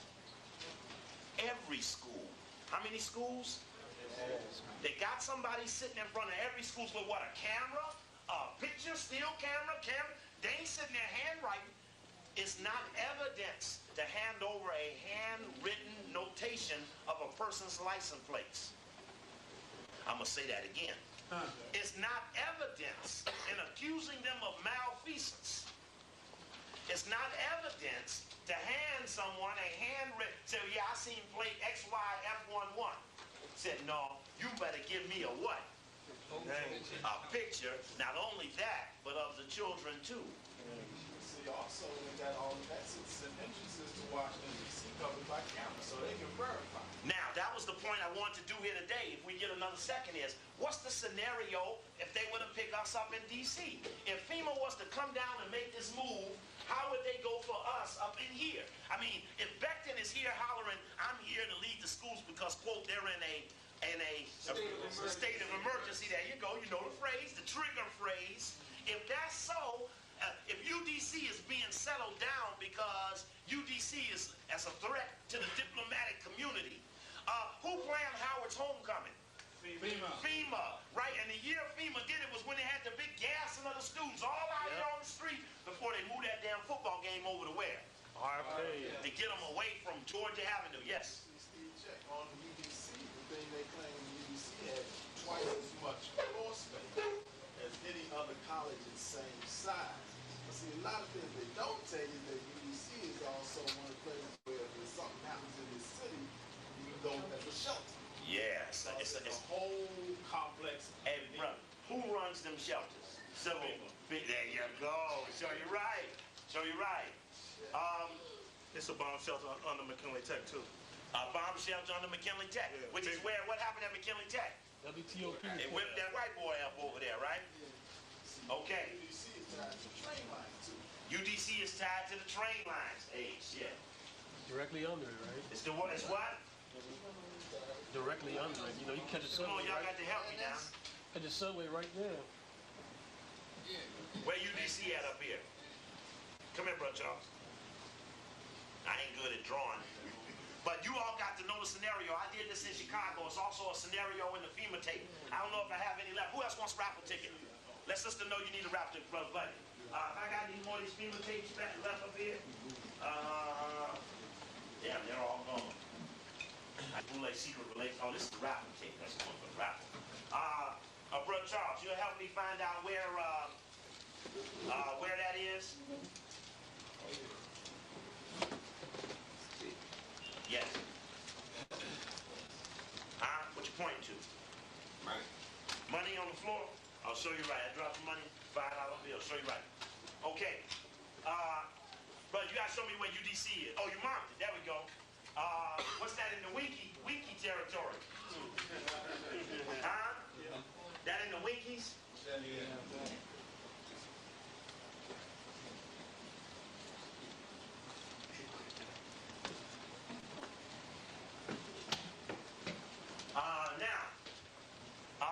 Well, what kind of train line you got going here? Where's the Union Station at over here?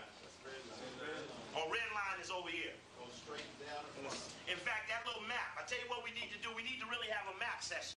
I got them aerial maps. We need to take them train maps. Because that larger metro map, which has got a large DC, you know, because some of it goes out of DC. Right. To plot that thing up out of DC, which way these things go, because we got to know exactly. See, if you know exactly which way they going, you know exactly which way who going. You going, thank you. But if you don't know where they going, you liable to run into who? Hey. Aliens. Okay. And you know, how many of you all, I know Greg got his FEMA uniform stored. We have uniforms in every single branch of the military they could possibly have. We can be civilians, we can be lower levels, we can be middle levels, we can be generals and shit.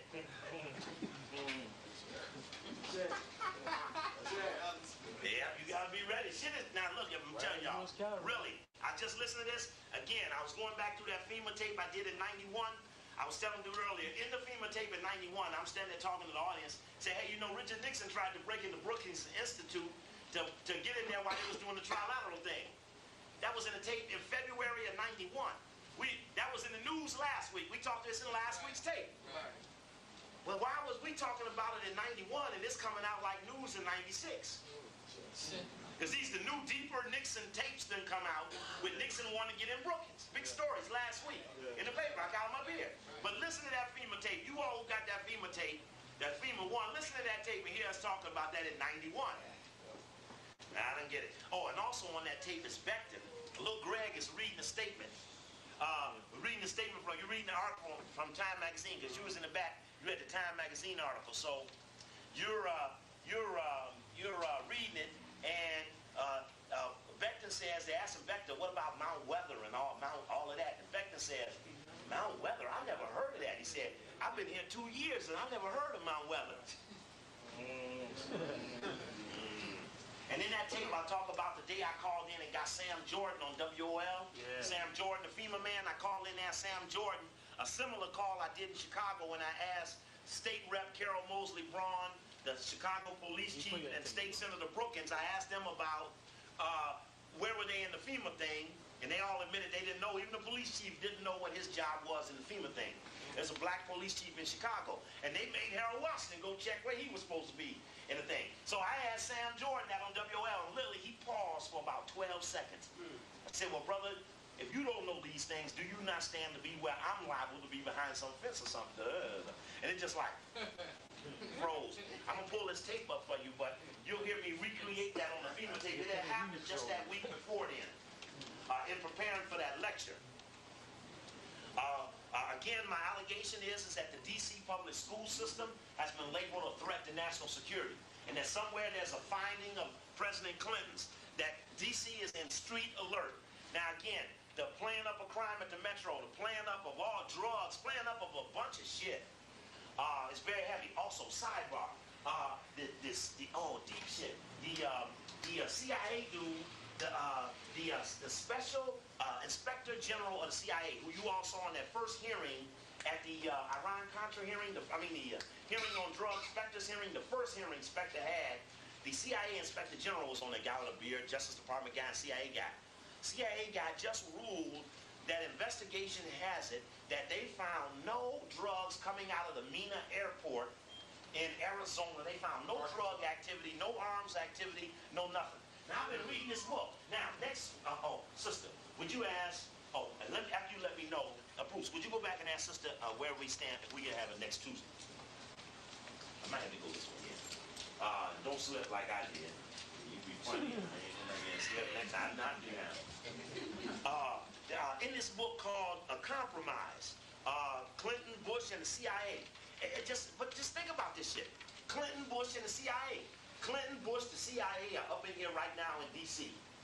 North is carrying the football. He goes and works for FEMA 82 to 84, develops the Rex 84 plan and all of that stuff. Then he goes right on out to do the Contra thing. By the time 85 comes, North is off the shelf. He ain't CIA, he ain't FBI, he ain't National Security Council. He's off the books, the standalone operation.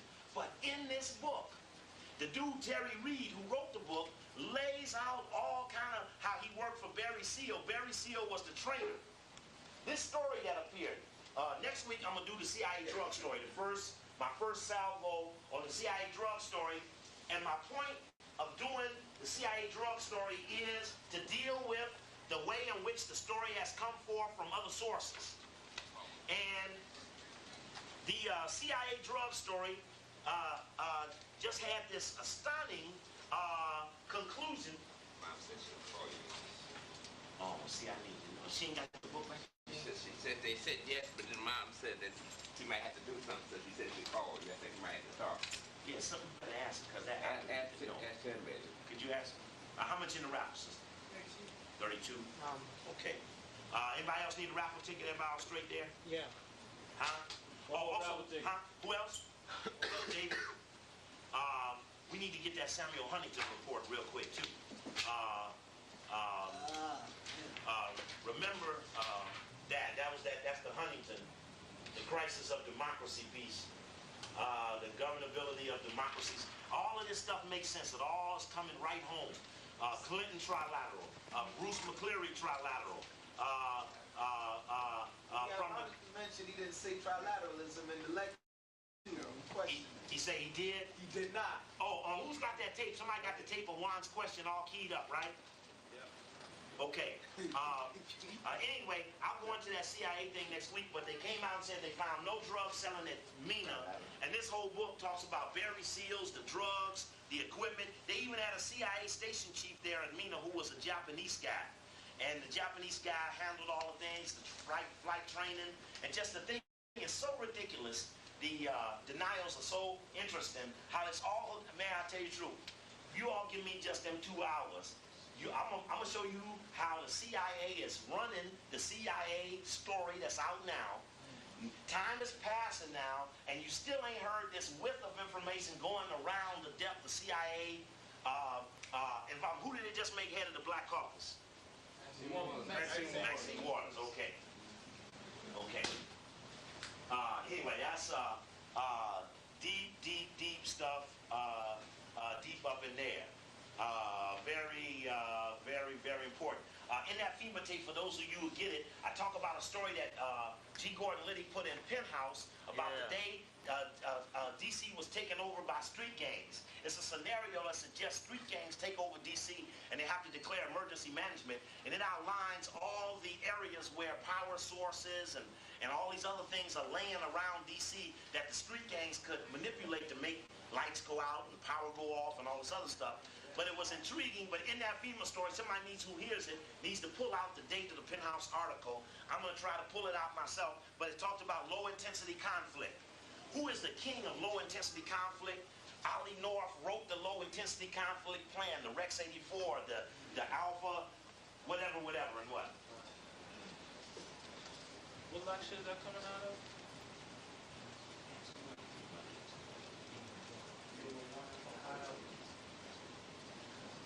Hey, if the lecture was Monday or Wednesday, how would you all stand? Monday. That's fine. Talk to me. Monday? How many say no on a Monday? How many say no on a Wednesday? Okay, 2 no on Wednesday. How many say no on Monday? It may be that they have a Christmas party here, and we need to find out what's going on. Yeah, you need to ask her about the Monday or the Wednesday. What about if the lecture was on a Saturday? Yeah. Saturday, like at 1 o'clock, 2 o'clock? Yeah. Saturday? Yeah. Saturday bad. Yeah, I know, but it's religious holiday. Religious observant day. How's Saturday with you?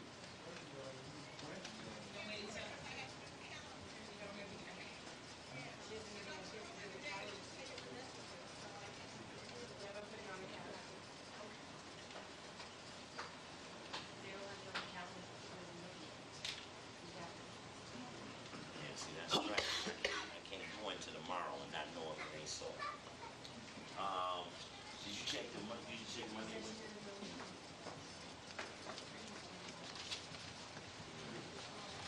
Well, where is the location at, first of all?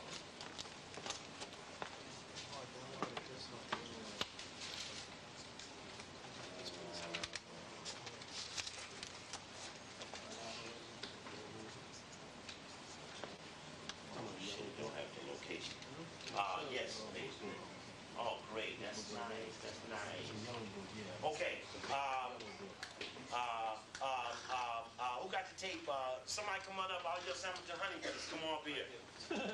Right there. Anybody want to speak to it? Come on, somebody speak to it first.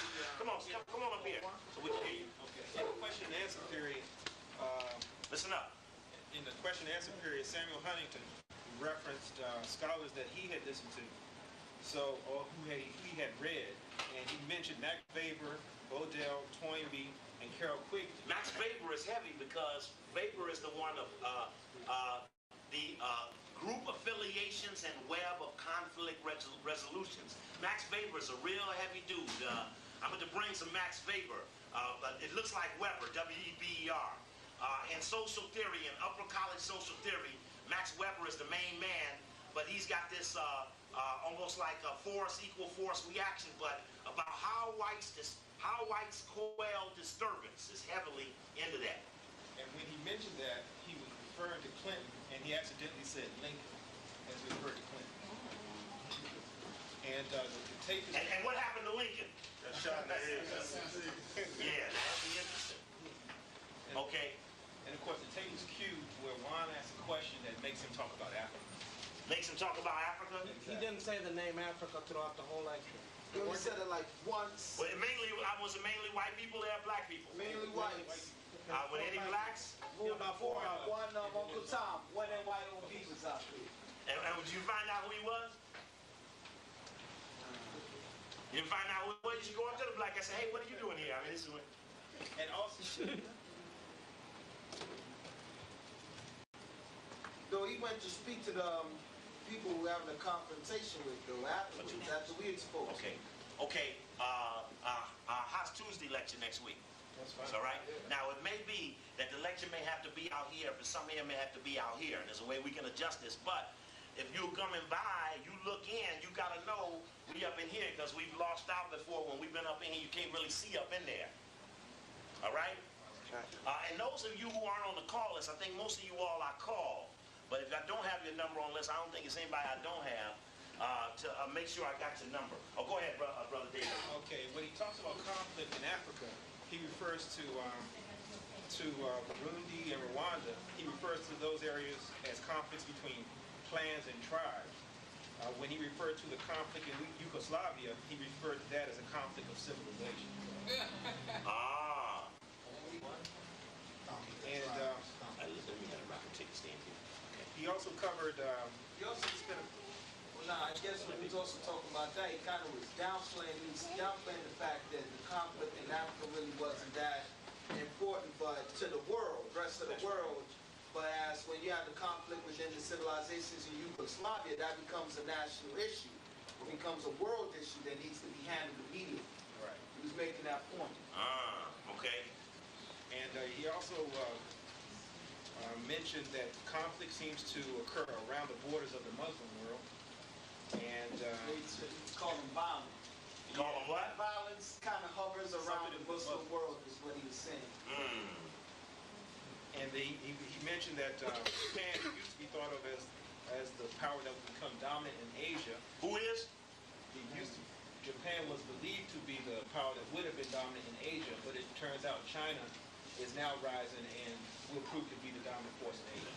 And let's just say this, that the whole thing after the election, I watched McLaughlin carefully, everybody's thing is that what are the whites going to assign Clinton to accomplish with his lame duck presidency is to bring Asia deeper into the fold.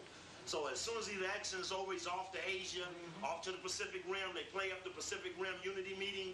They emphasize on everything. The next 3 years are emphasize the integration of Asia. The rise of China could be cooperative with that, but don't let them fake you on Japan. Go ahead. And also he mentioned that the order in the future will come from the older states who, through their experience, can influence younger states and civilizations. And it happens to be in the latest issue of Foreign Affairs, they have a little cartoon with Uncle Sam talking to a childish Latin person draped in a flag and saying it's time to take your medicine. What? Say that again? In the latest Foreign Affairs, there's a cartoon in the first article about banking in Latin America.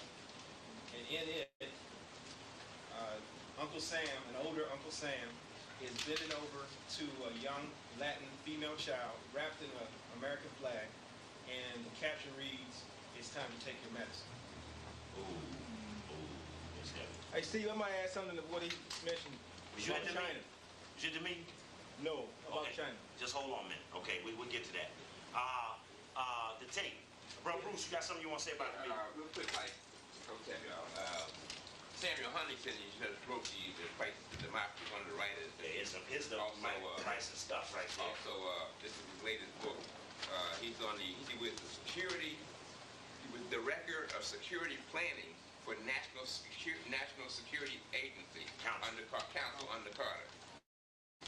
Which means he's an emergency management type of guy, right? Yeah. National security planning is emergency management type of stuff. Becton, Huntington, Clinton, Bush. Okay, this is Mr. He's up at Harvard. Same fold, but Professor at Harvard he's the head of the chair up there and the head of a bunch of things, a bunch of different departments. I didn't like the lecture because the lecture, all he did was review the book. And if you read the book, the lecture was nothing. You know, if you liked the lecture, you would love the book.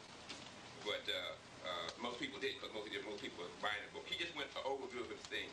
The main thing in Class of Civilization, his whole thing is that previously in the Cold War, it was the superpowers. It was Russia against America.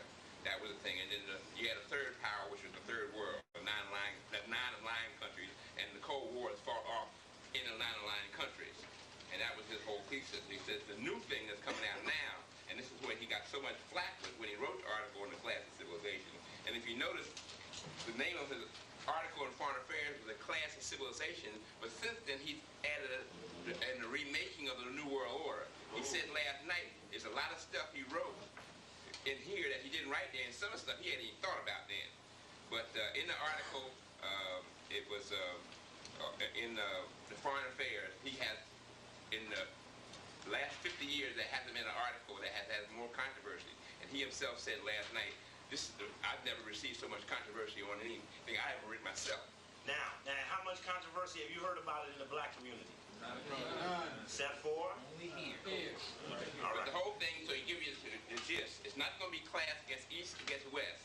He thinks that the European and the trilateral countries, the brother tried to bring up the trilateral countries, he kind of skated around there. And when he was, yeah, I know the reference you say. He really didn't want to mention the word trilateral in front of, I'd say around 230 white people or maybe 10 to 12 blacks.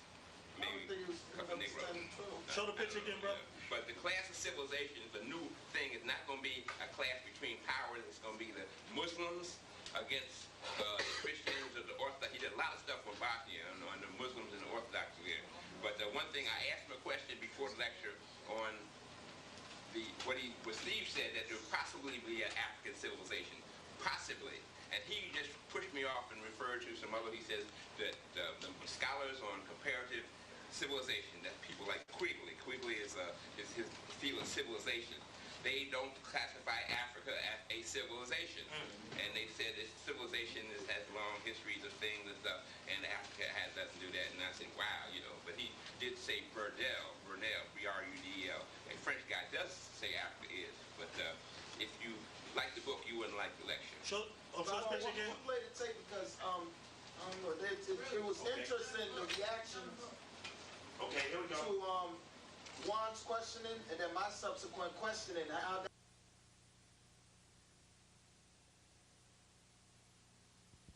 corporation that was established on very bloody crimes, and I told her that of course this is nothing but a subsidiary of Great Britain, and you would never. I said this is a European culture you in, so how could you be alienated from America? We were telling her about, so how about the people who were here before? And it got to the point where I guess it was her husband was infuriated, and he said, well, you evaded the point. You evaded the point. I said, okay, what is the point? And he said, so how is foreign policy going to handle this matter? I said, how is foreign policy going to handle this matter? I said, okay, how did foreign policy handle the racism with Hitler? I said, how did foreign policy handle that? I said, foreign policy can handle whatever foreign policy chooses to handle. It depends on what you choose to handle.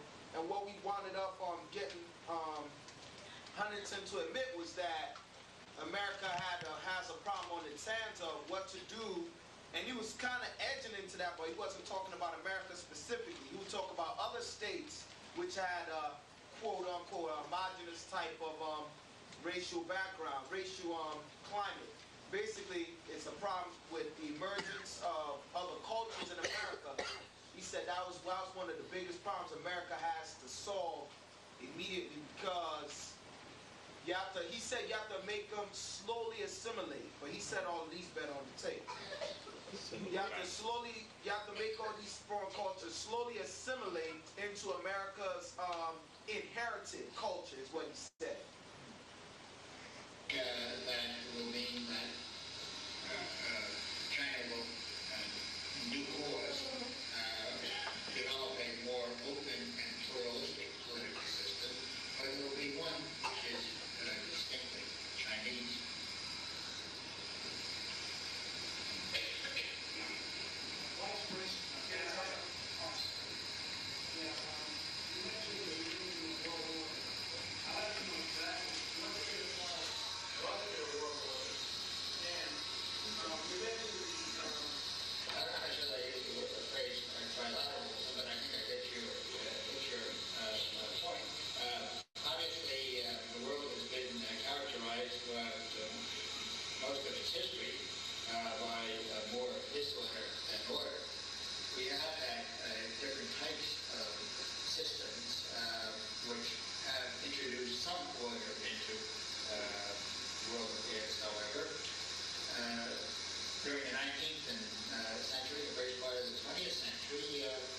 Western imperialism imposed an order of sorts on other people.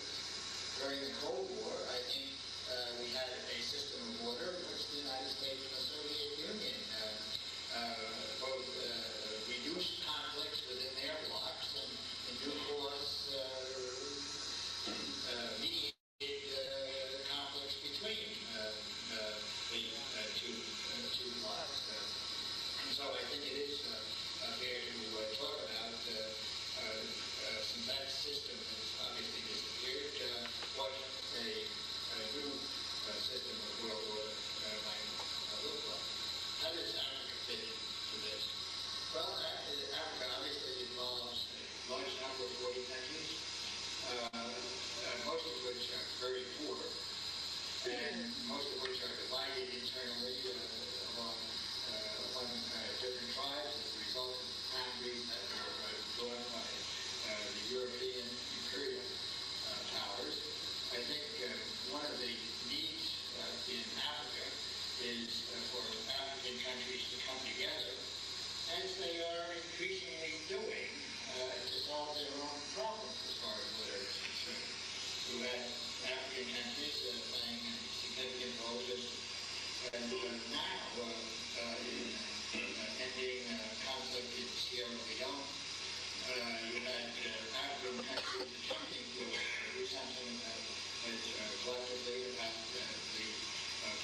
in Rwanda and Burundi with perhaps less success. I think the great need in Africa is for a state that is ready to play the initiating leading role.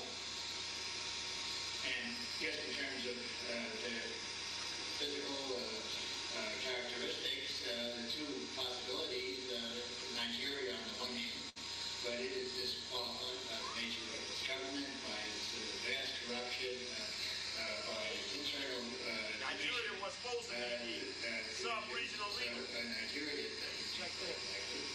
The other is South Africa. And it seems to me in the coming years, South Africa will be forced to play a more and more active role in providing leadership to Africa in general. And it has the economic capacity to do this. It's the luckiest African country. It has the organizational capability. It has the military capability. And it has superb leadership. And I think we'll continue to have superb leadership after. What's superb? That which don't fuck with white people. Is it typical of boring white speakers? Has been very, very reluctant, much too reluctant, I think, to get Africa out in front of dealing with African issues. What you say? He was talking about Mandela right now, so why you want to Okay, let me get it. Very reluctant, much too reluctant, I think, to get Africa out in front of dealing with African issues. I think that may be beginning to change, and I'm sure it will change even further under the leadership of his successor.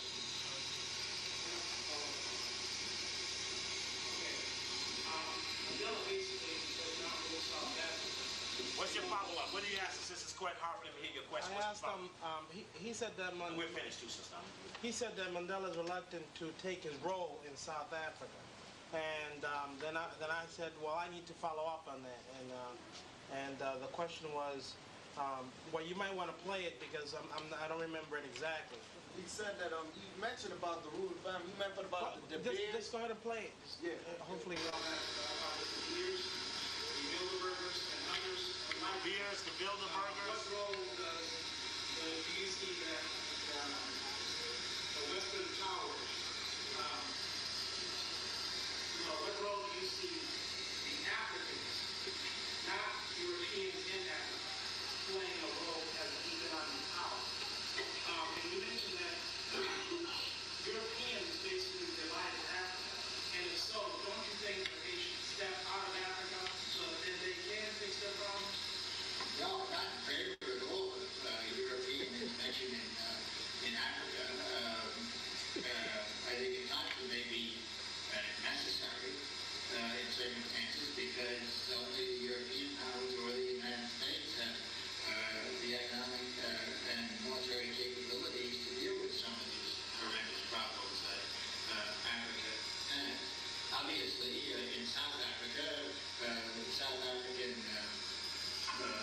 wealth was a product of the investments and activities of the English and the Afrikaners. I think over time, obviously, in South Africa, certainly, Africans will share more and more in that and come to develop their own economic enterprises. But as you suggest, that at the moment, the wealth of South Africa in private hands is controlled by religions. So the Department of Defense is currently engaged in the quadrennial defense review agenda.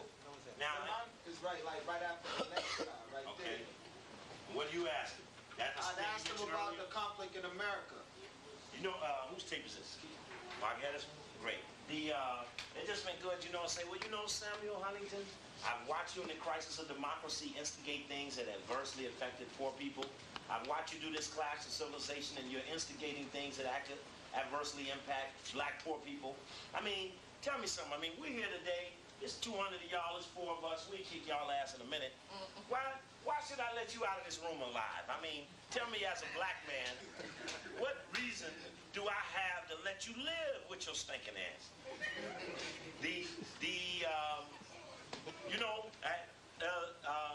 Something that would get straight, that would get straight to the core of the fact that you as blacks, having read what it is he's advocating, don't feel comfortable acting civilized around him. You know what I mean? Yeah. Remember we talked about civilized struggle?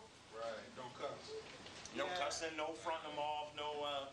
Now, Demoli, I know when you got up here, you threw chair, shot spitball, throw some poison darts. You should pick some up. I mean, the thing about it was they weren't really trying to let us. I understand. They weren't trying to let us get on, so I had to cut through, and that's why I understand. I ain't putting no pressure on nobody. It's just that I guess Huntington will be nowhere near us. Obviously, what you all saw, I guess if you all hadn't been there, the four of you all hadn't been there, would have been one black guy there. And he didn't ask no question, did he? I'm sure he didn't. Say he was biting butts he was mine. But I think that also, you say white people came up. Hold on, brother.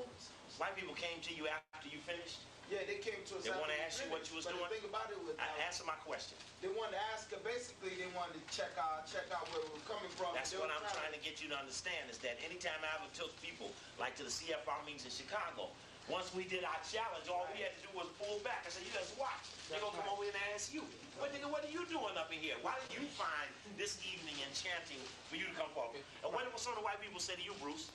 They didn't say anything to me. How was your personal discussion with Huntington? Well, when I came, I was early, and he came in early, and he was just standing there, and I had to look in the picture to actually know what they say. Know which one it was. That is him there. He's an ugly little shrimpy, small white boy. Scrawny, tall, boring, slow talking. But I went up to him and said, hey, my name is Bruce. It's all Bruce. Yeah, let me write that down. Real. Hey, Duno, you get it back now. Hey, my name is Bruce. I said, look, what's the map is possibly Africa? And he went through it, and what he did, when I said possibly Africa as being a civilization, you know that piece and that we talked about many times, he said, hey, it's like these people that say this thing, they say that. I'm just, because this is not his field. Comparative government is not his field. But anyway, we talked for a minute, but there was some, and then the little white lady teaching Montgomery College, yes, it might have a student. My Africans want to know the same thing. What do you mean by possibly Africa? Hey, look, I'm gonna pass the hat while Bruce is talking. I'm gonna pull his raffle. So I'm gonna do this quietly. Just keep going. But anyway, it was the point. But my whole thing is that I always want the statistics. How you I want to see what they think of that. Now it's another question. So interesting point is that on the African thing, when I looked at it, knowing the series of articles related to foreign affairs about colonizing Africa, I felt Africa wasn't going to be on the world scene because they were already going to subordinate it. Right. But it appears as if that is so, if that is true, he knows enough that that's not a good answer to a black person, not to offer it as an explanation, even though he's fighting interpretation of his work. He said it's the most controversial work ever, and of course the guy said that in that the annual report of the CFR. The guy said this is the most stimulating article ever in foreign affairs. It's come from here. Thank you all very much. Anybody that can know personal. Thank you, brother. Hold this picture up again. The thing about it was that they weren't really Hold this picture up in the book again. Hold the picture up? Yeah. No, it's in the book. Yeah, Bob. They weren't really trying to let us ask questions. Oh, yeah. So me and Juan was sitting side by side. We had to throw both our hands up so it was visible where we were. And after he asked the question, they weren't going to let me ask the question. So I had to bogart in to say what I had to say, and the whole room was like, ooh, because they were really offended at how was I going to come in and get out of order to say what I had to say. And then after I said what I had to say, all the white people dressed in suits and stuff? So casual, It was an older crowd, and I do want to clarify one thing because the question didn't come out clearly, and the question basically was that he had mentioned the remaking of world order, and I asked him what exact period of time was this when there was world order, and then the second question was what role does Africa play in your configuration called trilateralism and its participation in as an economic power. And his answer was? That long drawn answer you got. He was evading us, but then we cornered him. Yeah, anybody for the donation? Don't pay no attention to me. I'm a little loud. I appreciate you. I appreciate you all very much. Really, I do. You just get on the internet. Thank you, Bruce. I appreciate you. Can I make a last minute comment? Yes. Anybody I missed? I need your support too, so I appreciate you. Thank you very much, brother.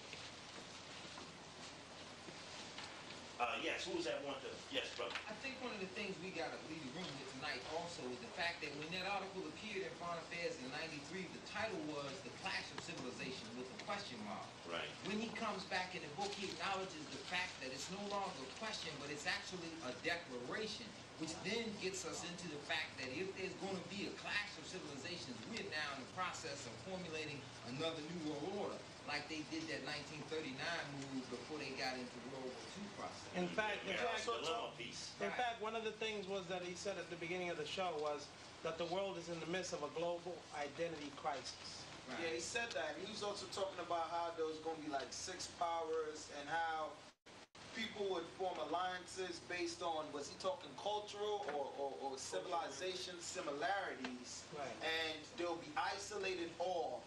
You use charts, anything over here? Nah, just straight. It was just straight very monotone. And they'll be separated. Yeah.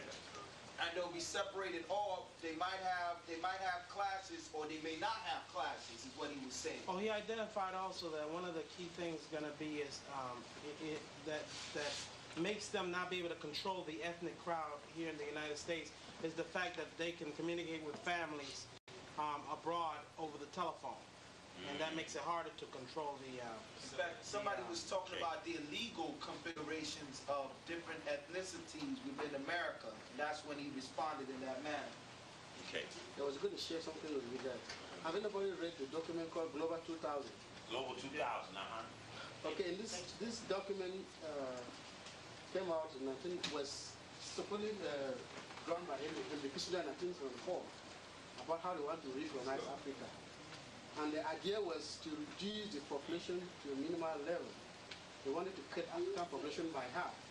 And they're right on track. See, if you look in Africa today, all the wars that are going on were planned in 1974 by Henry Kissinger.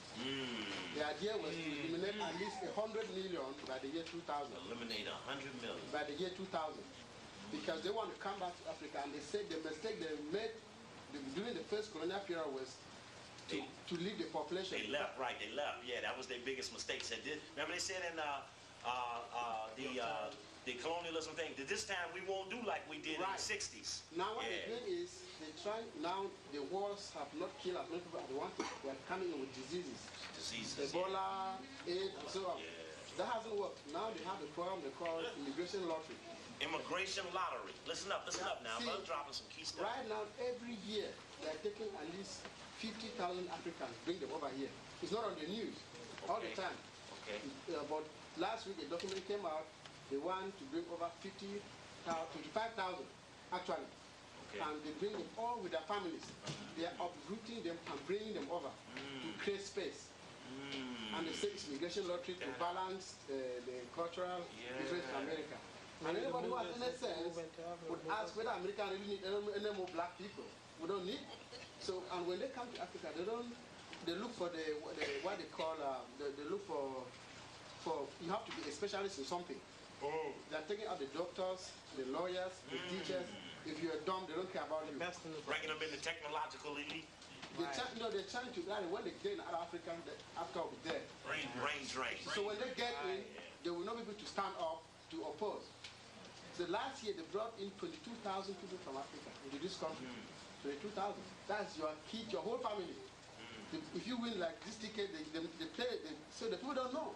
You say, oh, I win a lottery to go to America. They bring everybody plus your kids plus your grandkids, they bring them over. And they're doing it every year. So in about 10 years from now, you can actually count the number of people in Africa. And then like someone said, we might have to get a visa from them to go back to Africa. That's why when they reoccupy Africa, you have to pass through them to get back into Africa. That's the stage we live in. Where are you from? I'm from Cameroon. Cameroon. All right, all right.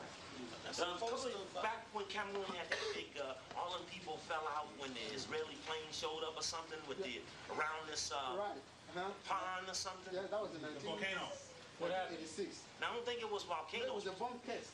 It was a bomb test. That was the second time it happened. The first time it was not on the news. The first time it happened in the Somali Lake, about 12, a few people died on the cover. The second time around, they came and test the same bomb at a bigger lake. And what you see, what happened? The 3 Jews came to the village. Who came? 3 Jews came there. At least 3 Jews came to the village. At least a week.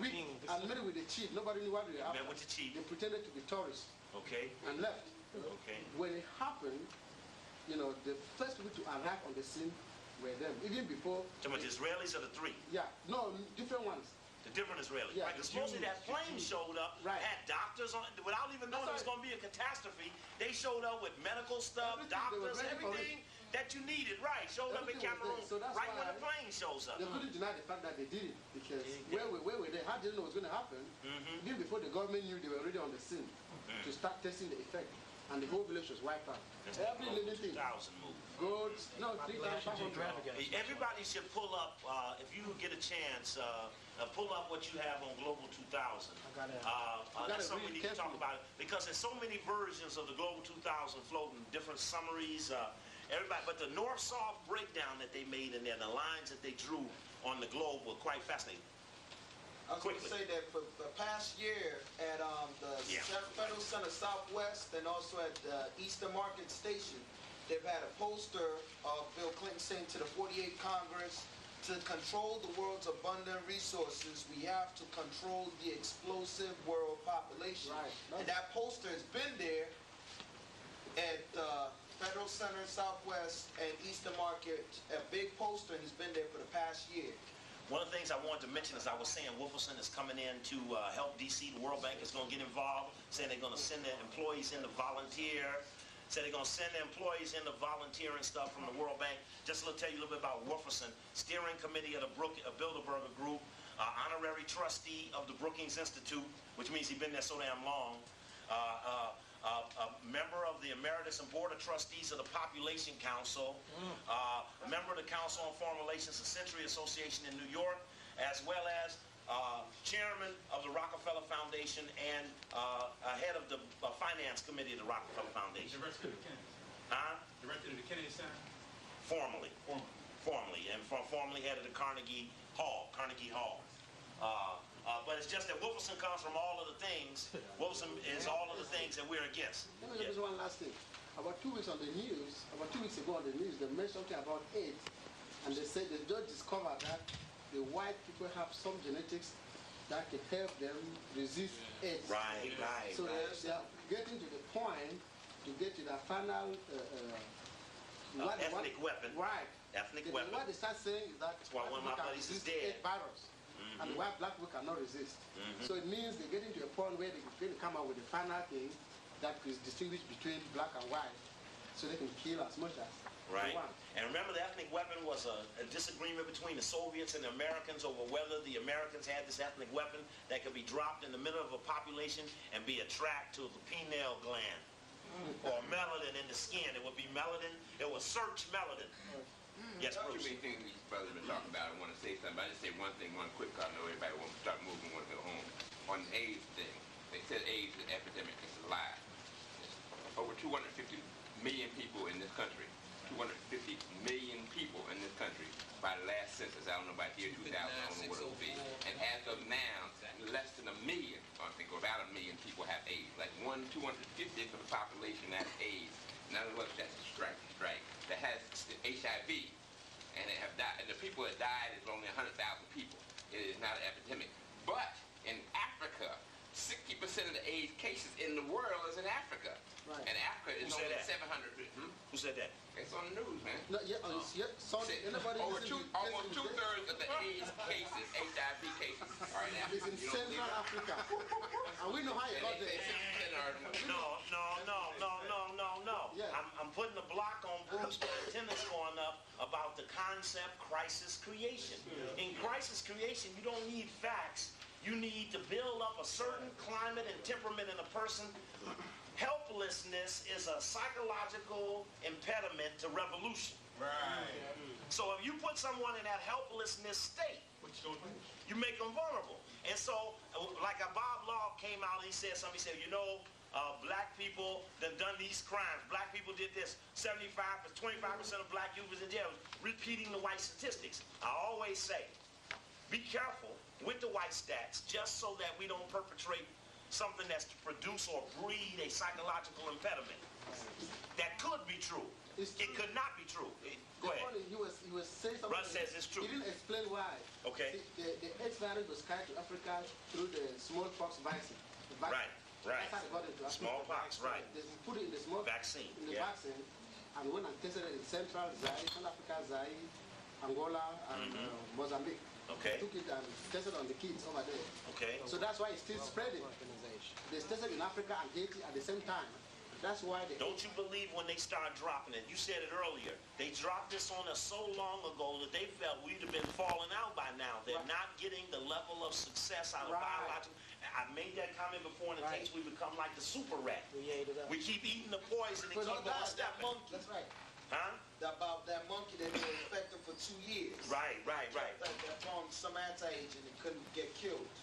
Jason McDay had an interesting program last Sunday. McDay's program Sunday? Last Sunday. Had the guy on who was talking about drugs or something, right? No. It was about AIDS. Okay. Oh, yeah, AIDS, Ebola, and something, right. It was a book out. You mentioned a book. The book, yeah. No, anybody know what the name of the book is?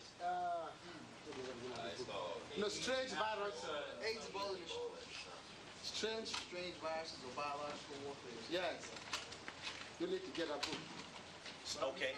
Another thing I've just been watching is just the scapegoating of these young black males, especially these young rappers. Now, for they scapegoating of them for the problems of America, and I've been just kind of observing the type of censorship that they're doing in these video shows now, whereas they will edit out words like amphetamines. It's like they neutralizing all sort of any type of aggression that's found in the music source at all. Yet on national TV, even at 8 o'clock TV, you can say big, you can say whatever you want, you can say whatever you want to say. Okay. But it's I've been just studying that key. Okay. Okay. This is the raffle winner. This is for the set of This is for the set of. Am I reaching here? Pull out one ticket. Pull out one ticket for Daddy. Just one. One ticket. There we go. The last 3 numbers are 977. Uh-oh. You want? Yeah. I'll show you right. You thank my eye. That's a conspiracy. Yes, conspiracy, right.